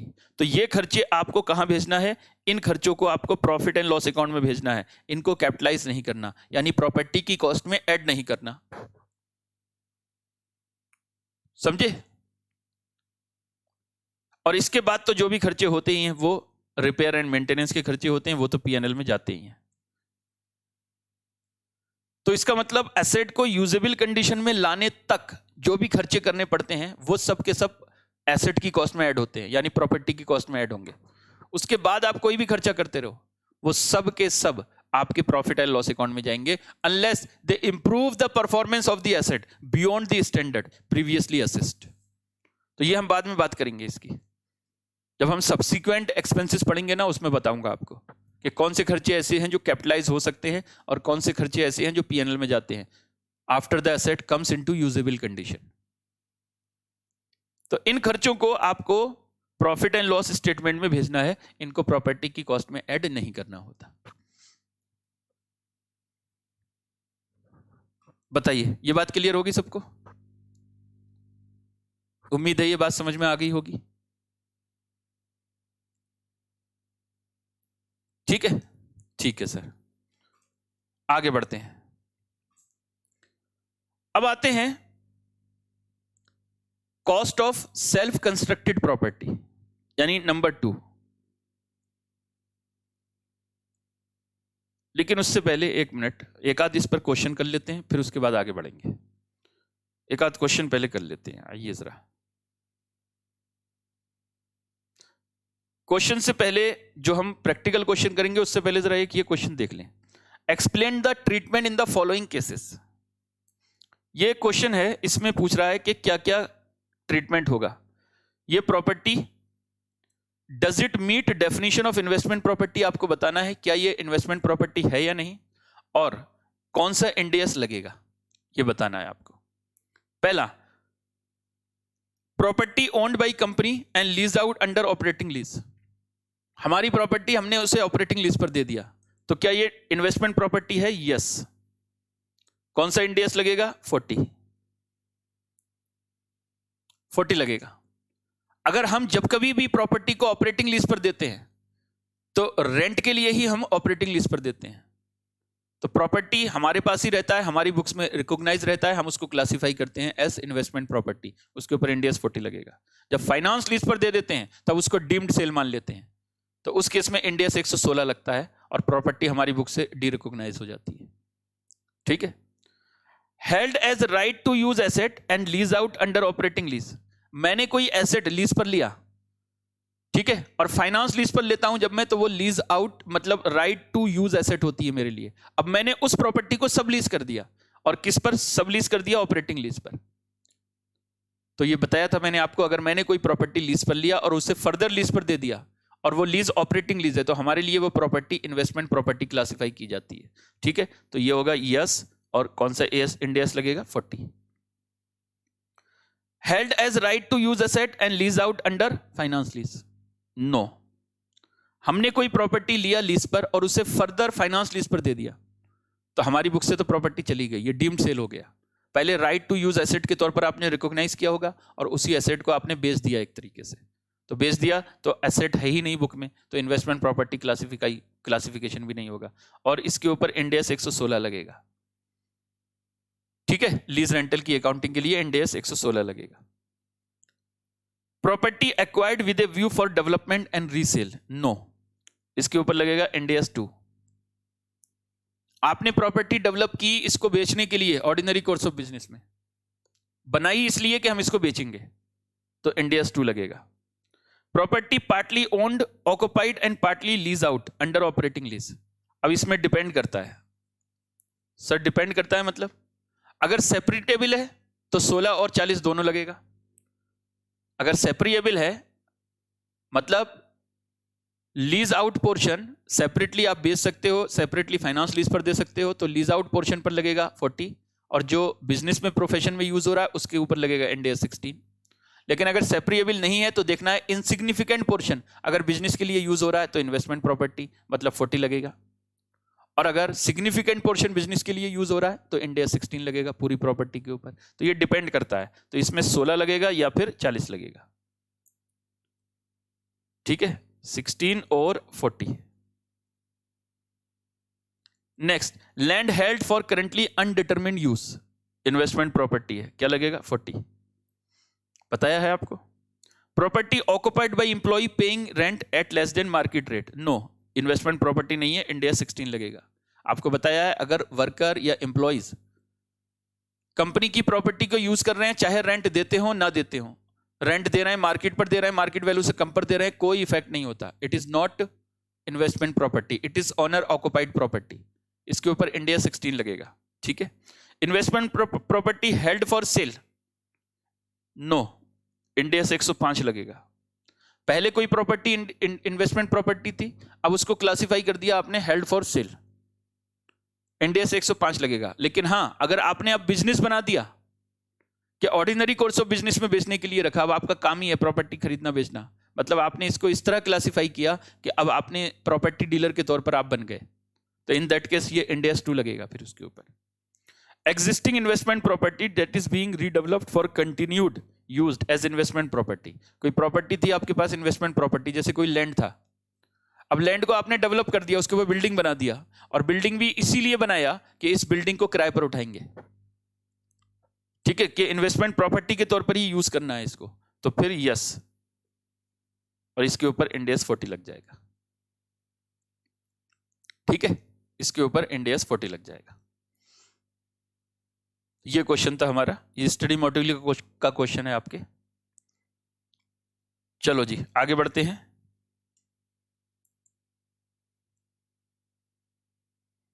आइए जरा एक क्वेश्चन करते हैं, क्वेश्चन नंबर है 10। Question number 10,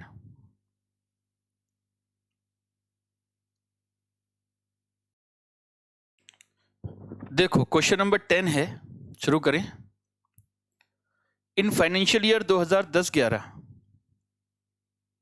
X Limited incurred the following expenditure in acquiring property consisting of 6 identical houses, each with separate legal title including the land on which it is built.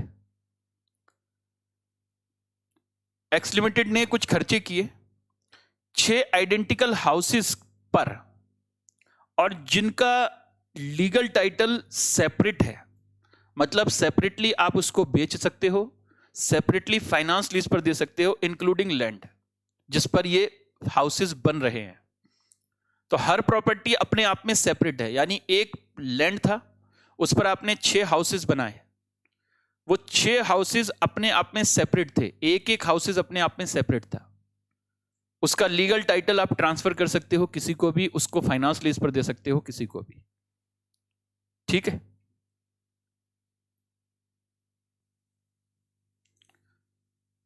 The expenditure incurred on various date is given below, जो आपने expenditure incurred किए वो इस तरह दे रखे हैं। Purchase cost of property 1,80,00,000, non refundable transfer taxes 20 lakh, not included in purchase cost, यानी इस 1,80,00,000 में ये 20 लाख इंक्लूड नहीं है, तो इंक्लूड करना पड़ेगा। नॉन रिफंडेबल टैक्सेस को हम इंक्लूड करते हैं। Legal cost related to property acquisition 5 lakh, यानी कोई भी प्रॉपर्टी को एक्वायर करोगे तो स्टैम्प ड्यूटी वगैरह देनी पड़ती है आपको, तो वो यहां आ जाएगा। एडवर्टीजमेंट कंपेन, लो जी एडवर्टाइजमेंट आपने करवाया, एक्सपेंडिचर, तो ये पीएनएल में जाएगा, ये आपकी कॉस्ट में इंक्लूड नहीं होगा, ये प्रॉफिट एंड लॉस अकाउंट में जाएगा। ओपनिंग सेरेमनी यानी इनॉग्रेशन एक्सपेंसेस, ये भी नहीं आएगा, सीधा पीएनएल में जाएगा।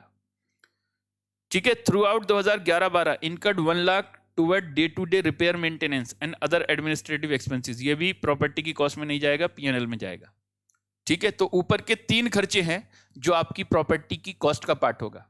बाकी जो 3 खर्चे बाद में दे रखे हैं वो सारे के सारे ऐसे एक्सपेंडिचर हैं जो प्रॉपर्टी की कॉस्ट में ऐड नहीं होंगे, वो प्रॉफिट एंड लॉस अकाउंट में जाएंगे।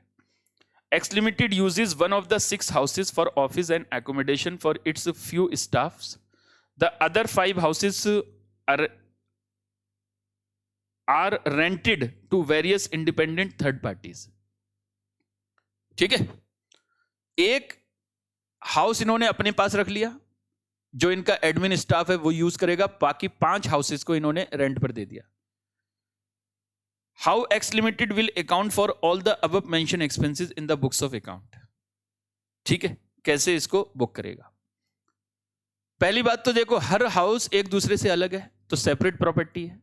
जो प्रॉपर्टी आप बिजनेस एंड प्रोफेशन के लिए यूज कर रहे हो वो आपकी पीपीई कहलाएगी, और जो प्रॉपर्टी आप रेंट पर बेच रहे हो या रेंट पर दोगे वो आपकी इन्वेस्टमेंट प्रॉपर्टी होगी। तो 5 हाउसेज आप रेंट पर दोगे या रेंट पर दे दिए आपने, और एक हाउस आप अपने लिए यूज कर रहे हो, तो वो आपका प्रॉपर्टी प्लांट एंड इक्विपमेंट है। तो पहले तो आइए जरा इसका कॉस्ट निकालते हैं, जल्दी से फटाफट आ जाइए। यह है क्वेश्चन नंबर 10। लिखेंगे statement showing cost of investment property. Investment property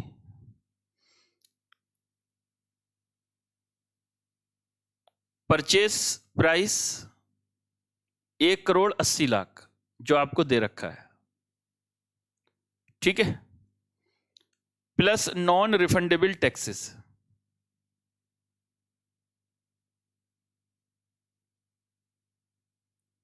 20 lakh, plus legal cost to acquire property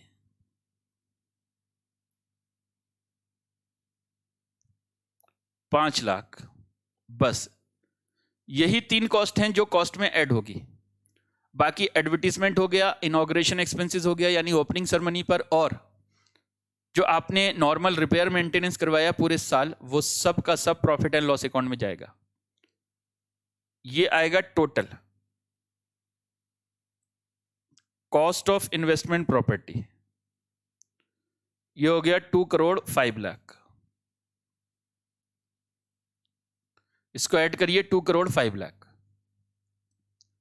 ठीक है,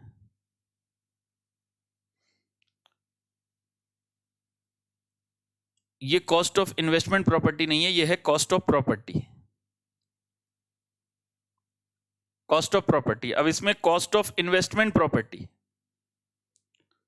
2,05,00,000 इंटू 5/6 यानी 6 फ्लोर की कॉस्ट है, यानी 6 हाउसेस की कॉस्ट है ये, जिसमें से 5 हाउसेस आपने रेंट पर दे रखे हैं, तो वो इन्वेस्टमेंट प्रॉपर्टी हो गया। तो कितना होगा देख लो एक बार, 2,05,00,000 इंटू 5 डिवाइडेड बाई 6, 1,70,83,333। ये हो गया आपका इन्वेस्टमेंट प्रॉपर्टी। और कॉस्ट ऑफ पीपीई जो आप एक एडमिन पर्पस के लिए यूज कर रहे हो वो आपका पीपीई कहलाएगा। तो 2,05,00,000 इंटू 1/6, तो ये कितना होगा देखो, 2,05,00,000 डिवाइडेड बाई 6, ये हो जाएगा 34,16,667। ठीक है, अगर मुझे जर्नल एंट्री पास करनी हो तो जर्नल एंट्री क्या बनेगी, जर्नल एंट्री बनेगी investment property account debit,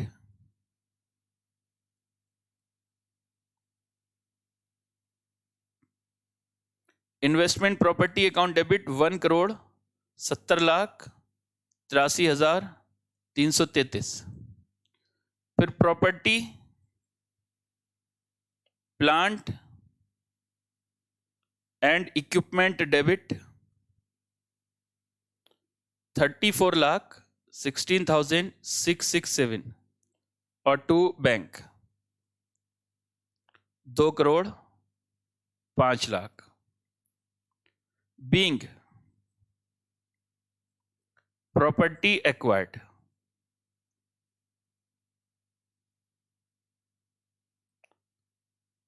and accounted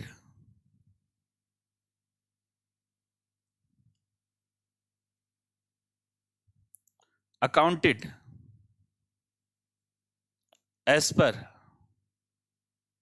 Ind AS 14 and 16। ठीक है, ठीक है जी। आइए एक और क्वेश्चन, यहां पर एक नोट लिख देते हैं।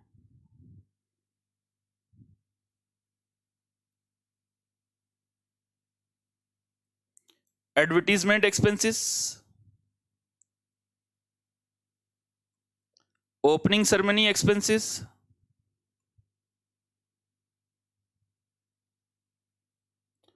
And day to day repair expenses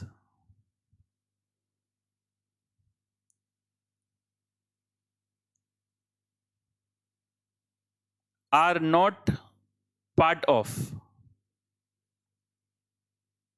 cost, so they are not considered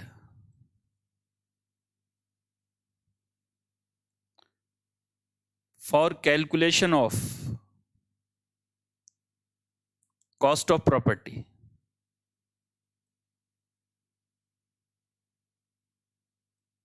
Such expenses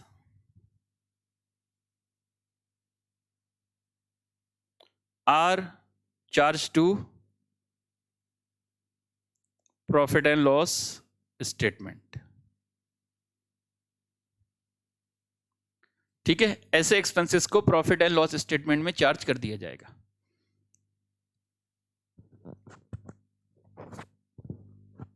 बताओ जी, क्लियर यहां तक? एक क्वेश्चन और है, उसको देख लेते हैं। क्वेश्चन नंबर है 11। आइए देखते हैं।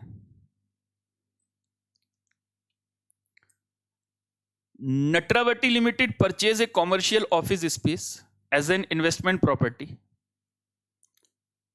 इन the global trade centre commercial complex for ₹5 crore. इन्होंने एक कॉमर्शियल ऑफिस स्पेस खरीदा इन्वेस्टमेंट प्रॉपर्टी के तौर पर। कहां? Global trade centre commercial complex में। कितने का? 5 करोड़ का। However, for purchasing the same the company had to obtain membership of the global trade centre commercial complex association by paying 6,25,000 as one time joining fees. ये property आप तभी खरीद सकते हो जब पहले आपको मेंबरशिप लेनी पड़ेगी इस कॉमर्शियल कॉम्प्लेक्स की, और उसके लिए 6,25,000 रुपए जाएंगे। अगर आप ये 6,25,000 खर्च नहीं करोगे तो फिर ये 5 करोड़ की प्रॉपर्टी आप परचेज नहीं कर सकते। इसका मतलब this expenditure is necessary to purchase the property, तो इसको हम परचेज की कॉस्ट में ऐड करना पड़ेगा हमें।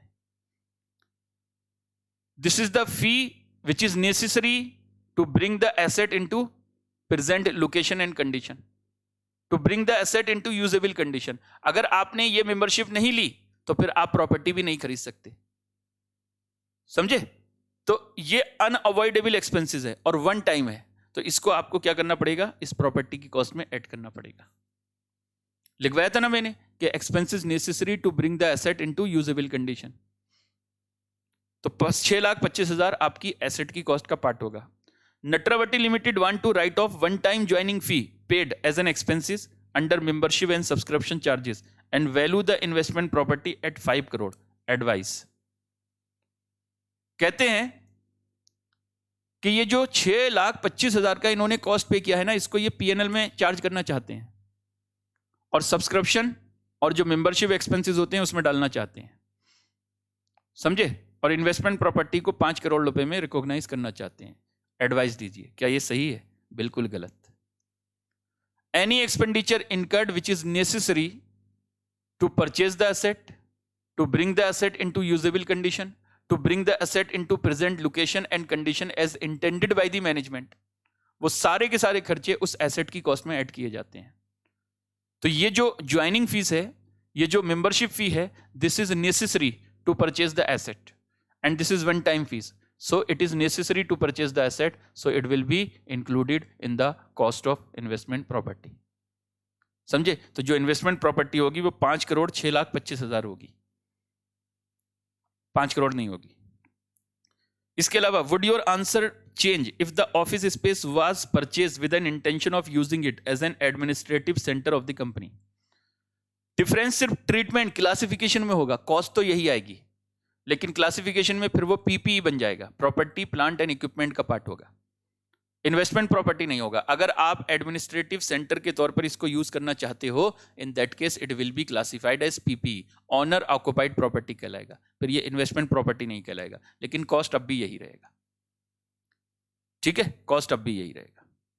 तो आइए इसका आंसर देखो कैसे लिखना है, लिखते हैं। Question number 10। क्वेश्चन नंबर 10 में लिखेंगे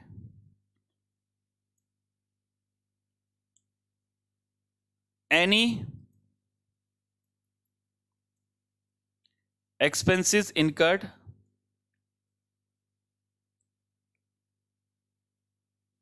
which is necessary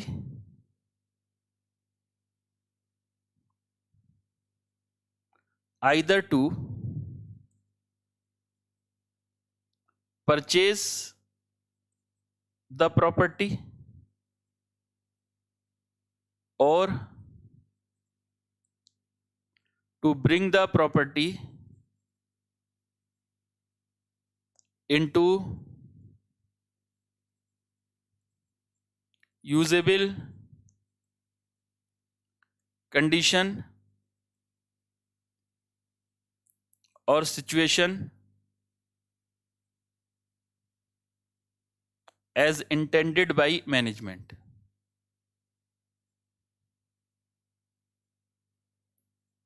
are included in cost of property। इसको प्रॉपर्टी की कॉस्ट में ऐड करते हैं, इंक्लूड करते हैं। In the given question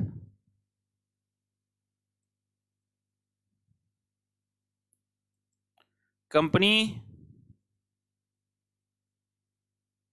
has to paid rupees 6,25,000 as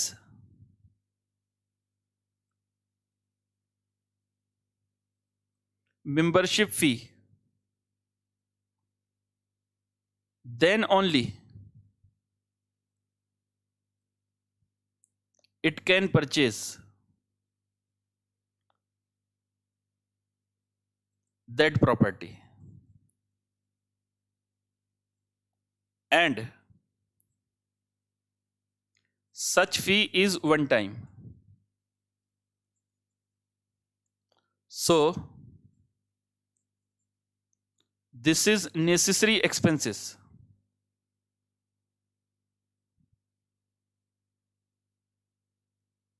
to purchase property, so it will be part of cost of property। इसको property की cost का पार्ट माना जाएगा। ठीक है, treatment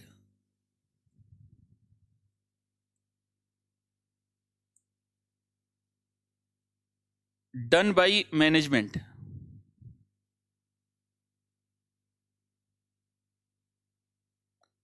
to write off such membership fee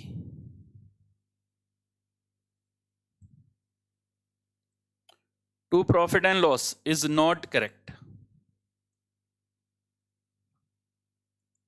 Is not correct. ठीक है, तो कॉस्ट ऑफ प्रॉपर्टी कितना होगा? Cost of property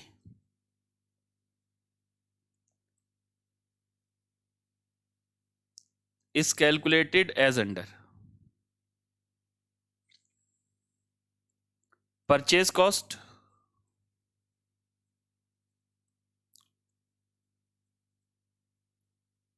₹5 crore plus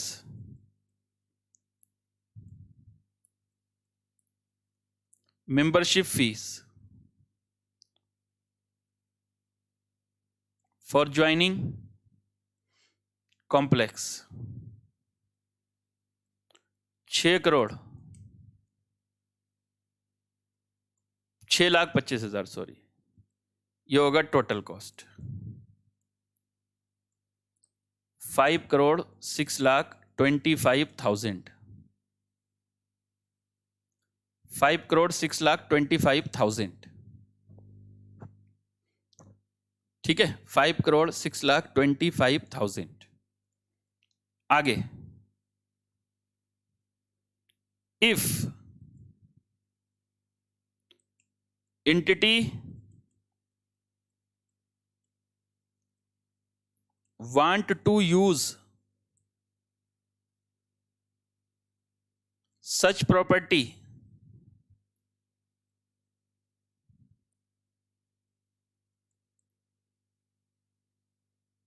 as administrative center, then there will be no change in cost, but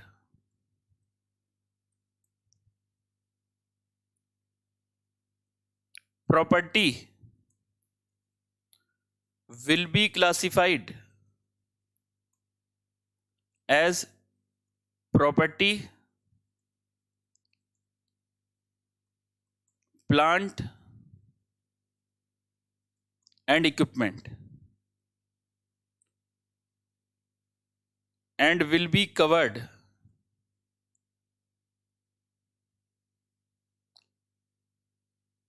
under Ind AS 16। ठीक है, ये हो गया क्वेश्चन नंबर 10। क्वेश्चन नंबर 10,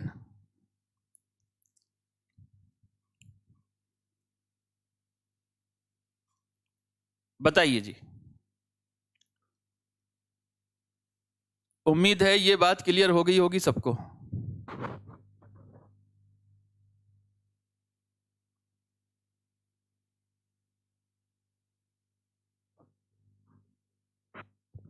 ठीक है, चलिए अब आगे बढ़ते हैं। जरा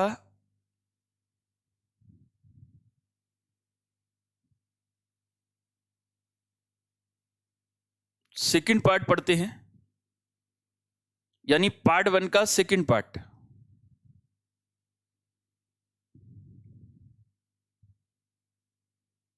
पार्ट 1 ही है, लेकिन उसका 1 का part 2।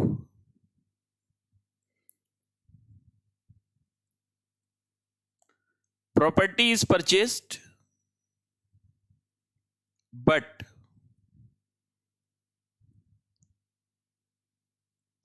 payment is made on deferred credit basis। मतलब थोड़ा थोड़ा करके पेमेंट करोगे, इसको बोलते हैं asset purchase on deferred credit basis.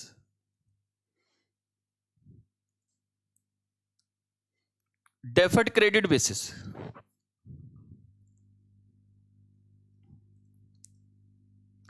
आप लिख सकते हो property is purchased on deferred credit basis. ये पेमेंट छोड़ो, रहने दो, मैं कहता हूं यहां ऐसे लिख दो, property is purchased on deferred credit basis,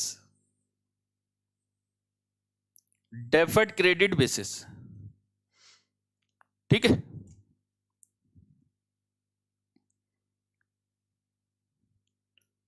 अब इसका मतलब क्या हुआ? डेफर्ड क्रेडिट बेसिस का इसका क्या मतलब हुआ? आइए समझते हैं इसका क्या मतलब हुआ।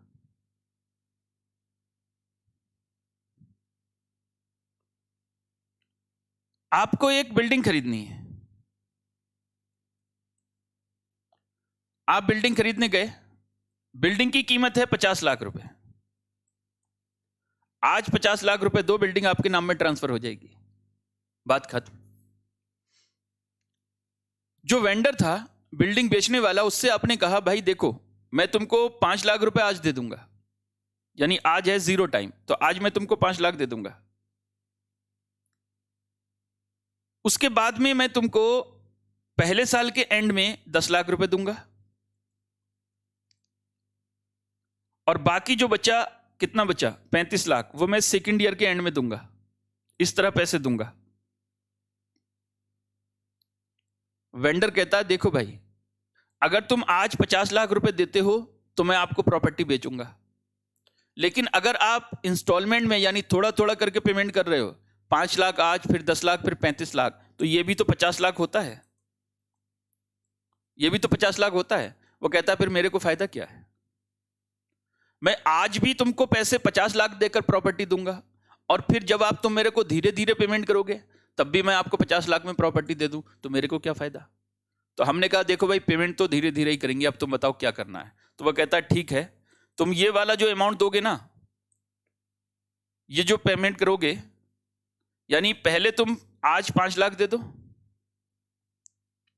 आज 5 लाख दे दो, उसके बाद में 1 साल के बाद आप मेरे को देना 15 लाख रुपए, ठीक है, और उसके बाद सेकेंड ईयर के एंड में आप मेरे को देना 40 लाख रुपए,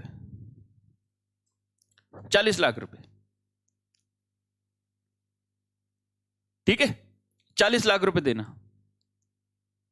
आज प्रॉपर्टी की कीमत कितनी है? 50 लाख, लेकिन आप धीरे धीरे करके पेमेंट करोगे तो टोटल कितना करोगे? 60 लाख, तो आपको मुझे 60 लाख का पेमेंट करना पड़ेगा। इसका मतलब वो मेरे से इस डेफर्ड क्रेडिट के बदले कुछ एक्स्ट्रा पेमेंट चार्ज कर रहा है, और कितना? 10 लाख रुपए। अब पेमेंट करना पड़ रहा है मेरे को 60 लाख, जबकि आज की डेट में प्रॉपर्टी की कीमत है 50 लाख। आज की डेट में प्रॉपर्टी की कीमत कितनी है? 50 लाख, और पेमेंट करना मेरे को कितने का पड़ रहा है? पेमेंट करना पड़ रहा है मेरे को 60 लाख। तो सवाल यह है, प्रॉपर्टी को हम 50 लाख पर रिकॉर्ड करें या 60 लाख पर करें? इंड AS 40 कहता है प्रॉपर्टी की कीमत तो 50 लाख ही रहेगी, क्योंकि प्रॉपर्टी की जो फेयर वैल्यू है आज की डेट में वो 50 लाख है, तभी वो आपको 50 लाख में आज देने को तैयार है। ये जो आप एक्स्ट्रा 10 लाख रुपए पे कर रहे हो, ये आप प्रॉपर्टी के लिए पे नहीं कर रहे। ये जो आपको लेट पेमेंट करने की फैसिलिटी मिली है ना, ये आप उसके लिए पेमेंट कर रहे हो।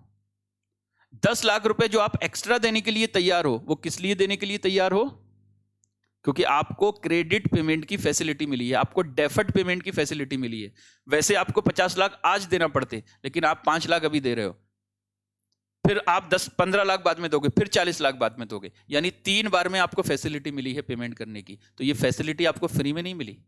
ये जो 10 लाख एक्स्ट्रा कॉस्ट आपको देना पड़ रहा है, ये आपको उस फैसिलिटी की कीमत चुकानी पड़ रही है, प्रॉपर्टी की नहीं। प्रॉपर्टी की कीमत तो 50 लाख ही रहेगी, ठीक है। तो इसको बोलते हैं डेफर्ड क्रेडिट बेसिस। अगर आप कोई एसेट परचेज करते हो और जो एक्स्ट्रा अमाउंट आप पे कर रहे हो ना, दिस इज कॉल्ड इंटरेस्ट। और इंटरेस्ट को आप कभी भी प्रॉपर्टी की कॉस्ट में ऐड नहीं करोगे, इंटरेस्ट को तो प्रॉफिट एंड लॉस अकाउंट में भेजोगे, समझे? इंटरेस्ट को प्रॉफिट एंड लॉस अकाउंट में आपको भेजना पड़ेगा। अब प्रॉफिट एंड लॉस अकाउंट में भेजने के लिए कैसे प्रॉफिट एंड लॉस अकाउंट में भेजेंगे? क्या सीधा 10 लाख रुपए लास्ट ईयर में पीएनएल में भेज देंगे? नहीं, 2 सालों में पेमेंट कर रहे हो तो इस इंटरेस्ट को भी 2 साल में ही प्रॉफिट एंड लॉस अकाउंट में भेजना पड़ेगा। कितना वो देखेंगे अभी, कितना होगा, रेट ऑफ इंटरेस्ट के हिसाब से होगा। लेकिन जो प्रॉपर्टी आप डेबिट करोगे, बुक्स ऑफ अकाउंट में डेबिट करोगे, वो 50 लाख पर ही करोगे, क्योंकि आज की डेट में प्रॉपर्टी की कॉस्ट कितनी है? 50 लाख। आप जो एक्स्ट्रा पेमेंट कर रहे हो वो प्रॉपर्टी के लिए नहीं कर रहे, वो जो आपको फैसिलिटी मिली है थोड़ा थोड़ा पेमेंट करने की, उसके लिए पेमेंट कर रहे हो। ये 10 लाख इंटरेस्ट है, ये पीएनएल में जाएगा over the period of credit. तो 2 साल का पीरियड है, 2 साल के पीएनएल में चला जाएगा। समझे? बताइए, ये बात समझ में आई? जी सर। तो आइए जरा इसका क्या होगा आप देखिए। तो यहां लिखेंगे, पहले इसका मतलब लिखिए। इसका मतलब लिखेंगे यहां पर, when property is purchased and payment is to be made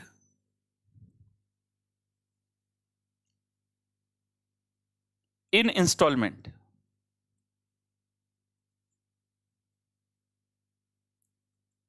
in installments, it is called property purchased on deferred credit basis। जब पेमेंट आप थोड़ा थोड़ा करके पेमेंट करते हो, ठीक है, तो लिखेंगे extra payment made over cost of property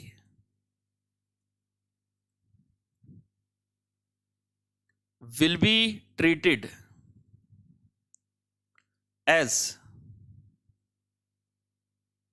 interest oblique finance charge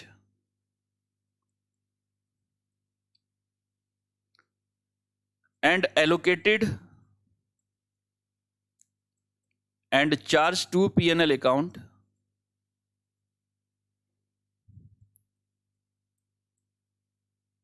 over credit period। Property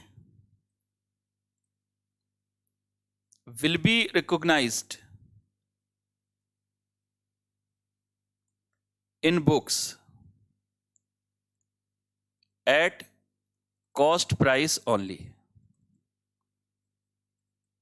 property को तो आप कॉस्ट वैल्यू पर ही रिकॉग्नाइज करोगे, जो एक्स्ट्रा पेमेंट आप दे रहे हो उसको इंटरेस्ट मानते हैं या उसको फाइनेंस चार्ज मानते हैं, और उसको over the period of credit आपको प्रॉफिट एंड लॉस अकाउंट में ट्रांसफर करना पड़ता है। समझे? ये बात समझ में आ रही है? जल्दी से फटाफट बताइए।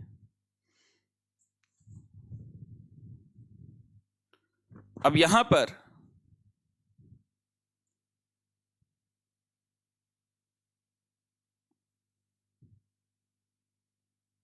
एक एग्जांपल लिखता हूं मैं।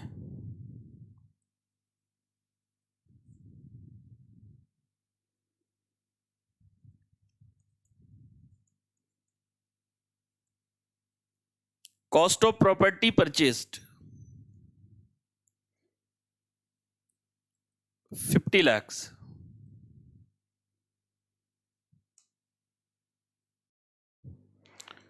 $50 लाख यहां लिखेंगे।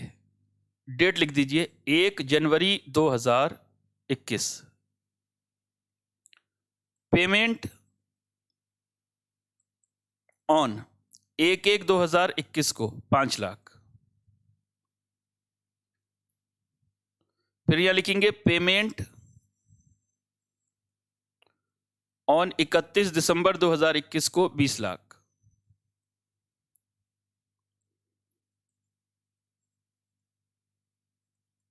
पेमेंट ऑन 31 दिसंबर 2022 को 32,45,000 मान लो। Rate of interest 10% per annum. लिखिए how property will be recognized. How property will be recognized? And prepare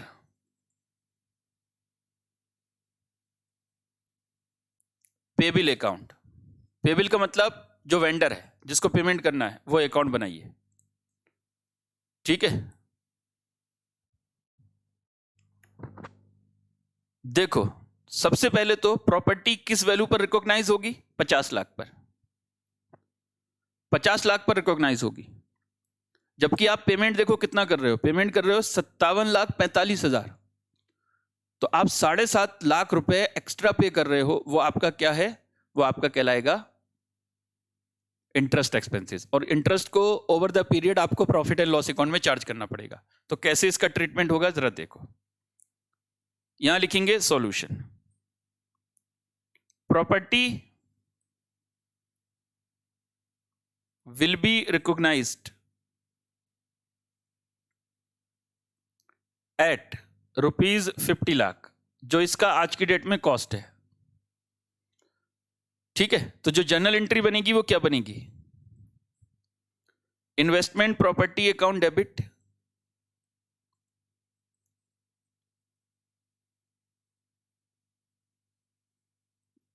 to payables account, या डेफर्ड क्रेडिट पेबिल भी लिख सकते हो. Being property recognised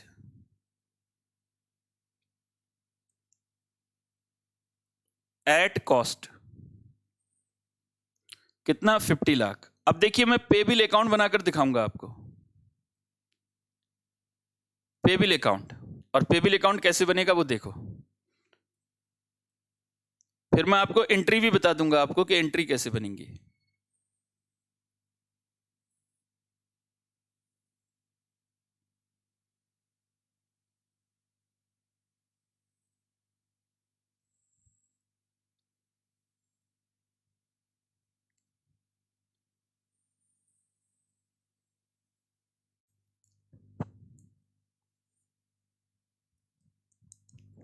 payable account सबसे पहले 1/1/2021 को बाई इन्वेस्टमेंट प्रॉपर्टी 50 लाख. 1 जनवरी 2021 को पेमेंट हो गया टू बैंक, इसको डाउन पेमेंट बोलते हैं, 5 लाख. सर ये तो कुछ जाना पहचाना लग रहा है. हायर परचेज में कुछ इस तरह पढ़ते थे. हाँ जी बिल्कुल. 31 दिसंबर 2021 को पहला पेमेंट जाएगा तो पहले इंटरेस्ट लगाना पड़ेगा, और इसकी एंट्री होती है इंटरेस्ट अकाउंट डेबिट टू पेबिल्स. तो 50 लाख में से 5 लाख डाउन पेमेंट घटाओ, 45 लाख बचेगा. तो 45 लाख का 10% ये हो जाएगा इंटरेस्ट. कितना?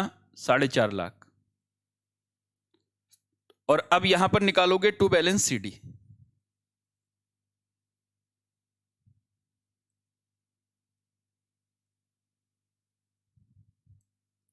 एक मिनट. टू पेमेंट, पेमेंट भी करोगे ना पहले. टू बैंक पेमेंट होगा 20 लाख, और फिर यहां पर टू बैलेंस सीडी. और देख लीजिए कितना बैलेंस आएगा. 54,50,000 में से 5 लाख घटाओ, 20 लाख घटाओ, ये बचेगा 29,50,000.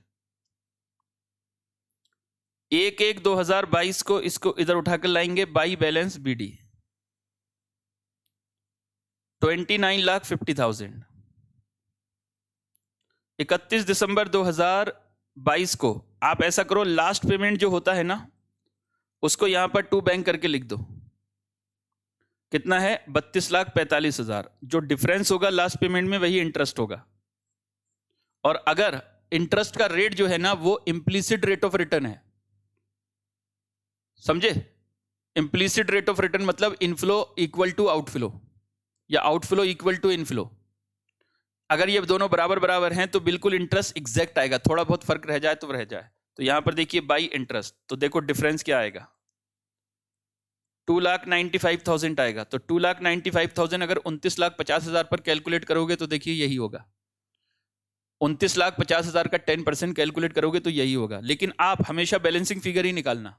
इसमें तो मैंने क्वेश्चन इस तरह बनाया कि बिल्कुल एग्जैक्ट फिगर आए, लेकिन हमेशा एग्जैक्ट फिगर नहीं आएगा। 29,50 का 10% निकालोगे तो हमेशा 295 नहीं आएगा, थोड़ा बहुत डिफरेंस आ सकता है, समझे? तो इसकी अकाउंटिंग कैसे होती है? जैसे आपने एंट्री बनाई investment property to pay bills, कितना 50 लाख। फिर इसी डेट को एक और एंट्री बनेगी पे बिल टू बैंक 5 लाख जो अभी पेमेंट किया। फिर फर्स्ट ईयर के एंड में पहले इंटरेस्ट को ड्यू करोगे तो interest account debit to pay bill 4.5 lakh, समझे? फिर pay bill to bank 20 lakh और इंटरेस्ट को प्रॉफिट एंड लॉस अकाउंट में भेज दोगे, ठीक है? इसी तरीके से फिर लास्ट ईयर में पहले interest to pay bill entry बनाओगे 2,95,000 और फिर pay bill account debit to bank 32,45,000। ये आपकी अकाउंटिंग हो जाएगी, समझे? अच्छा, अब सवाल है सर अगर यही क्वेश्चन हो और आपको ये 50 लाख ना गिवन हो तो पेमेंट गिवन हो कि डाउन पेमेंट इतना दिया, फिर 20 लाख दिया पहले साल के एंड में और फिर उसके बाद में 50 लाख उन्होंने थर्ड ईयर के एंड में दिया, और कितना आपने परचेज किया कितने में, यानी कॉस्ट क्या था एसेट का ये नहीं दे रखा, तो फिर वो हमको निकालना पड़ेगा। और कैसे निकालेंगे? प्रेजेंट वैल्यू फैक्टर से, यानी present value of all payment आपको निकालना पड़ेगा। तो जो present value of all payment होगा ना एक गिवन रेट ऑफ इंटरेस्ट के हिसाब से, वही आपकी एसेट की कॉस्ट होगा। कैसे? आइए इस पर भी एक एग्जांपल देख लेते हैं। एक एग्जांपल देख लेते हैं। Example number 2, N investment property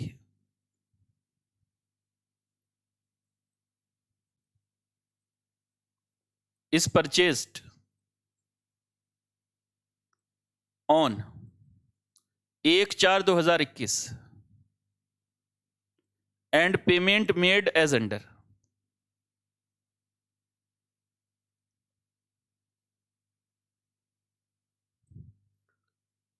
एक 4/2021 को आपने पेमेंट किया 10 लाख, यानी जिस दिन प्रॉपर्टी खरीदा उस दिन। 31 मार्च 2022 को आपने पेमेंट किया 40 लाख। 31 मार्च 2023 को आपने पेमेंट किया 35 लाख। रेट ऑफ इंटरेस्ट है मान लीजिए 10% per annum.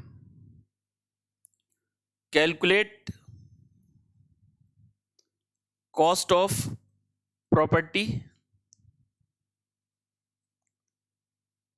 And pass journal entry on 1/4/2021 and prepare payable account. Payable का मतलब है जिससे एसेट खरीदा आपने उसका अकाउंट, यानी वेंडर अकाउंट भी बोला जा सकता है कि वेंडर अकाउंट बनाओ। तो इस क्वेश्चन में पेमेंट तो गिवन है, इंटरेस्ट का रेट गिवन है, लेकिन यह नहीं बताया कि एसेट की कॉस्ट क्या थी। तो वो कॉस्ट आपको निकालना पड़ेगा, और वो कॉस्ट क्या? आपको 10% रेट ऑफ इंटरेस्ट के हिसाब से इन तीनों अमाउंट की प्रेजेंट वैल्यू निकालनी पड़ेगी, यानी आज की वैल्यू। तो जो आज की वैल्यू होगी वही इस एसेट की कॉस्ट होगी। प्रेजेंट वैल्यू का मतलब होता है विदाउट इंटरेस्ट वैल्यू। आप डिस्काउंट कर लेते हो, डिस्काउंट, इसको डिस्काउंट करोगे, इसको डिस्काउंट करोगे, इसको डिस्काउंट करोगे। डिस्काउंट करने का मतलब होता है इसमें से इंटरेस्ट को हटाना। तो आपको इंटरेस्ट, इसके अंदर जो ब्याज है ना, इस 40 के अंदर, इस 35 के अंदर, इस 10 लाख के अंदर तो कोई ब्याज नहीं होगा, क्योंकि 10 लाख का पेमेंट आपने आज ही किया। इस 40 के अंदर ब्याज होगा, इस 35 के अंदर ब्याज होगा। उस ब्याज को आपको हटाना पड़ेगा आज ही, ठीक है? तो वो ब्याज जो है वो आपको हटाना पड़ेगा, और उससे हटाकर जो वैल्यू आएगी वही प्रेजेंट वैल्यू होगी, वही एसेट की कॉस्ट होगी। आइए कैलकुलेशन करते हैं। Solution, statement showing cost of investment property.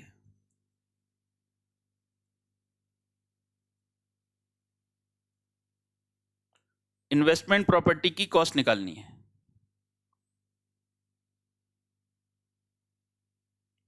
ठीक है? सबसे पहले यहां लिखेंगे ईयर एंडेड या पीरियड एंडेड, क्योंकि जरूरी नहीं है कि पूरे पूरे साल ही हो सकता है पेमेंट क्वार्टरली हो सकता है हाफ ईयरली हो सकता है ईयरली हो सकता है 2 साल के बाद पेमेंट हो रहा हो। तो पीरियड एंडेड, एक तो डीपी अभी पेमेंट कर रहे हो, एक साल के बाद और एक दूसरे साल के बाद। पेमेंट, जो पेमेंट है वो दे रखे हैं आपको, अभी पेमेंट करोगे 10 लाख, एक साल के बाद पेमेंट कर रहे हो 40 लाख, और दूसरे साल के एंड में पेमेंट हो रहा है 35 लाख। ठीक है। प्रेजेंट वैल्यू फैक्टर लेना है 10% के हिसाब से। आपको पता है आज का फैक्टर तो 1 है, क्योंकि डाउन पेमेंट मतलब अभी पेमेंट, तो ये 1 हो गया। जो एक साल के बाद पेमेंट करोगे उसका प्रेजेंट वैल्यू फैक्टर होगा 0.909, आप सबको पता होगा, 10% present value rate of interest के हिसाब से प्रेजेंट वैल्यू फैक्टर, इसका होगा 0.826। और अब यहां पर आपको प्रेजेंट वैल्यू निकालनी है। ये जो प्रेजेंट वैल्यू निकल कर आएगी टोटल ना, यही कॉस्ट ऑफ एसेट होगा। ठीक है। अच्छा, फिगर जो यहां पर डेसिमल लेते हैं वो 4 तक लेना, 1 डिवाइडेड बाई 1.1 इक्वल टू, ये तो 0 हो जाएगा और ये हो जाएगा 64, तो 4 डेसिमल तक लेना, थोड़ा फिगर और एग्जैक्ट आ जाता है। तो ये तो होगा 10 लाख, 40 लाख इंटू 0.9090, ये हो जाएगा 36 लाख, 36,000। 35 लाख इंटू 8264, ये हो जाएगा 28 लाख 92,400, और ये आपका कॉस्ट ऑफ एसेट होगा, यानी कॉस्ट ऑफ इन्वेस्टमेंट प्रॉपर्टी। ये कितना होगा देख लो, 65 लाख 28,400। टोटल पेमेंट अगर देखा जाए तो आपने 85 लाख किया, लेकिन उसकी एसेट की जो कॉस्ट है वो 65,28,400 है। ये आपकी एसेट की कॉस्ट है। ठीक है। एसेट की कॉस्ट निकालने के बाद आपसे पूछा गया कि 1 जनवरी 2000 मतलब 1 अप्रैल 2021 को एंट्री बनाइए और फिर पेबिल अकाउंट बनाकर दिखाइए। तो यहां देखो, जर्नल एंट्री 1/4/2021 को जब एंट्री बनाओगे तो एंट्री बनाओगे investment property account debit,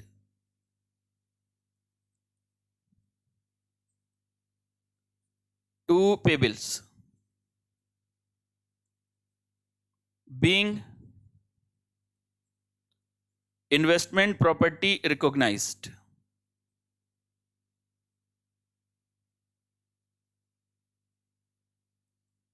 investment property recognized कितना, 65 लाख 28,400, 65 लाख 28,400। ठीक है। इसी डेट को आपने एक और पेमेंट करना है, डाउन पेमेंट, तो payable account debit to bank, being down payment made 10 lakh. आपसे पूछा जा रहा है पेबिल अकाउंट बनाकर दिखाइए,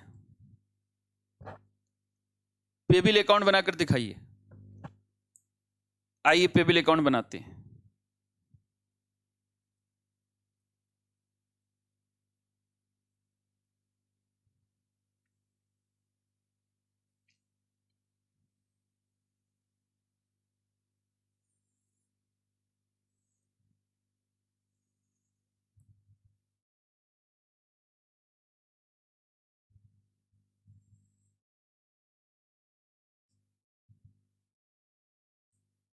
पेबिल अकाउंट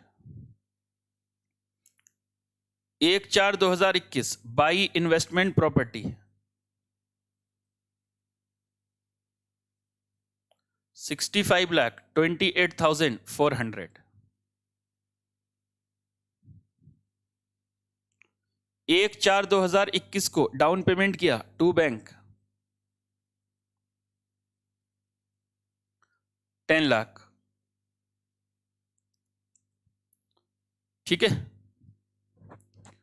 अब 31 मार्च 22 को पहली इंस्टॉलमेंट जाएगी तो इंटरेस्ट आपको ड्यू करना पड़ेगा बाई इंटरेस्ट, और रेट है 10%, तो 65 28 400 में से 10 लाख माइनस करो तो ये बचेगा 55 4000 55 लाख 28,400 इंटू 10%। तो जो इंटरेस्ट होगा वो देखिए कितना होगा, 5,52,840, मतलब 55,28,400 का 10%। अब यहां पर आप पेमेंट करोगे 31 मार्च 2022 को पहले टू बैंक, और यहां आपने पेमेंट किया 40 लाख का पहले साल के एंड में, और यहां आ जाएगा टू बैलेंस सीडी। तो देखो बैलेंस सीडी कितना होगा, 65,28,400 प्लस 552,840 माइनस दोनों मिलाकर 50 लाख माइनस हो जाएंगे, ये बच्चा 20,81,240। ठीक है, 1/4/2022 को इसको इधर उठाकर लाएंगे, बाई बैलेंस बीडी 20,81,240। मैंने बोला था लास्ट इंस्टॉलमेंट का जब पेमेंट करो तो यहां पर टू बैंक लिख देना पहले, तो कितना पेमेंट करा, 35 लाख। अब इन दोनों का जो डिफरेंस है ना वही इंटरेस्ट होगा लास्ट इंस्टॉलमेंट में। तो 31 मार्च 2023 को जो इंटरेस्ट होगा वो बैलेंसिंग फिगर होगा, देख लो कितना होगा, 14 लाख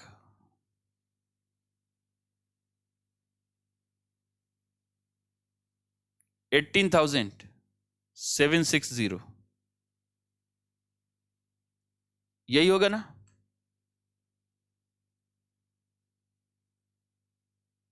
या कुछ और होगा,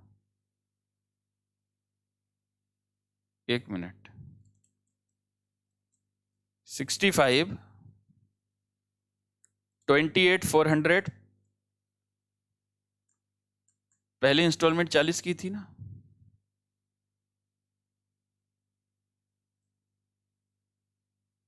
हाँ जी 40 की थी, कैलकुलेट करता हूं एक बार फिर से। हाँ जी बेटा ये थोड़ा सा मिस्टेक हो गया, ये 75 लाख है, ये 75 लाख है। तो 75 लाख 28,000, तो ये पहली एंट्री जो बनेगी वो 75 लाख से बनेगी। ठीक है, तो पहला जो इंटरेस्ट होगा वो भी आपका ये होगा 75, वो डाउन पेमेंट जुड़ने से रह गया। फिर यहां पर जो इंटरेस्ट लगेगा पहली इंस्टॉलमेंट में वो लगेगा 65 पर, 65,28,400 इंटू 10%, ये हो जाएगा 6,52,000, 6,52,840। और यहां पर जो बचेगा वो देख लो अब कितना बचेगा,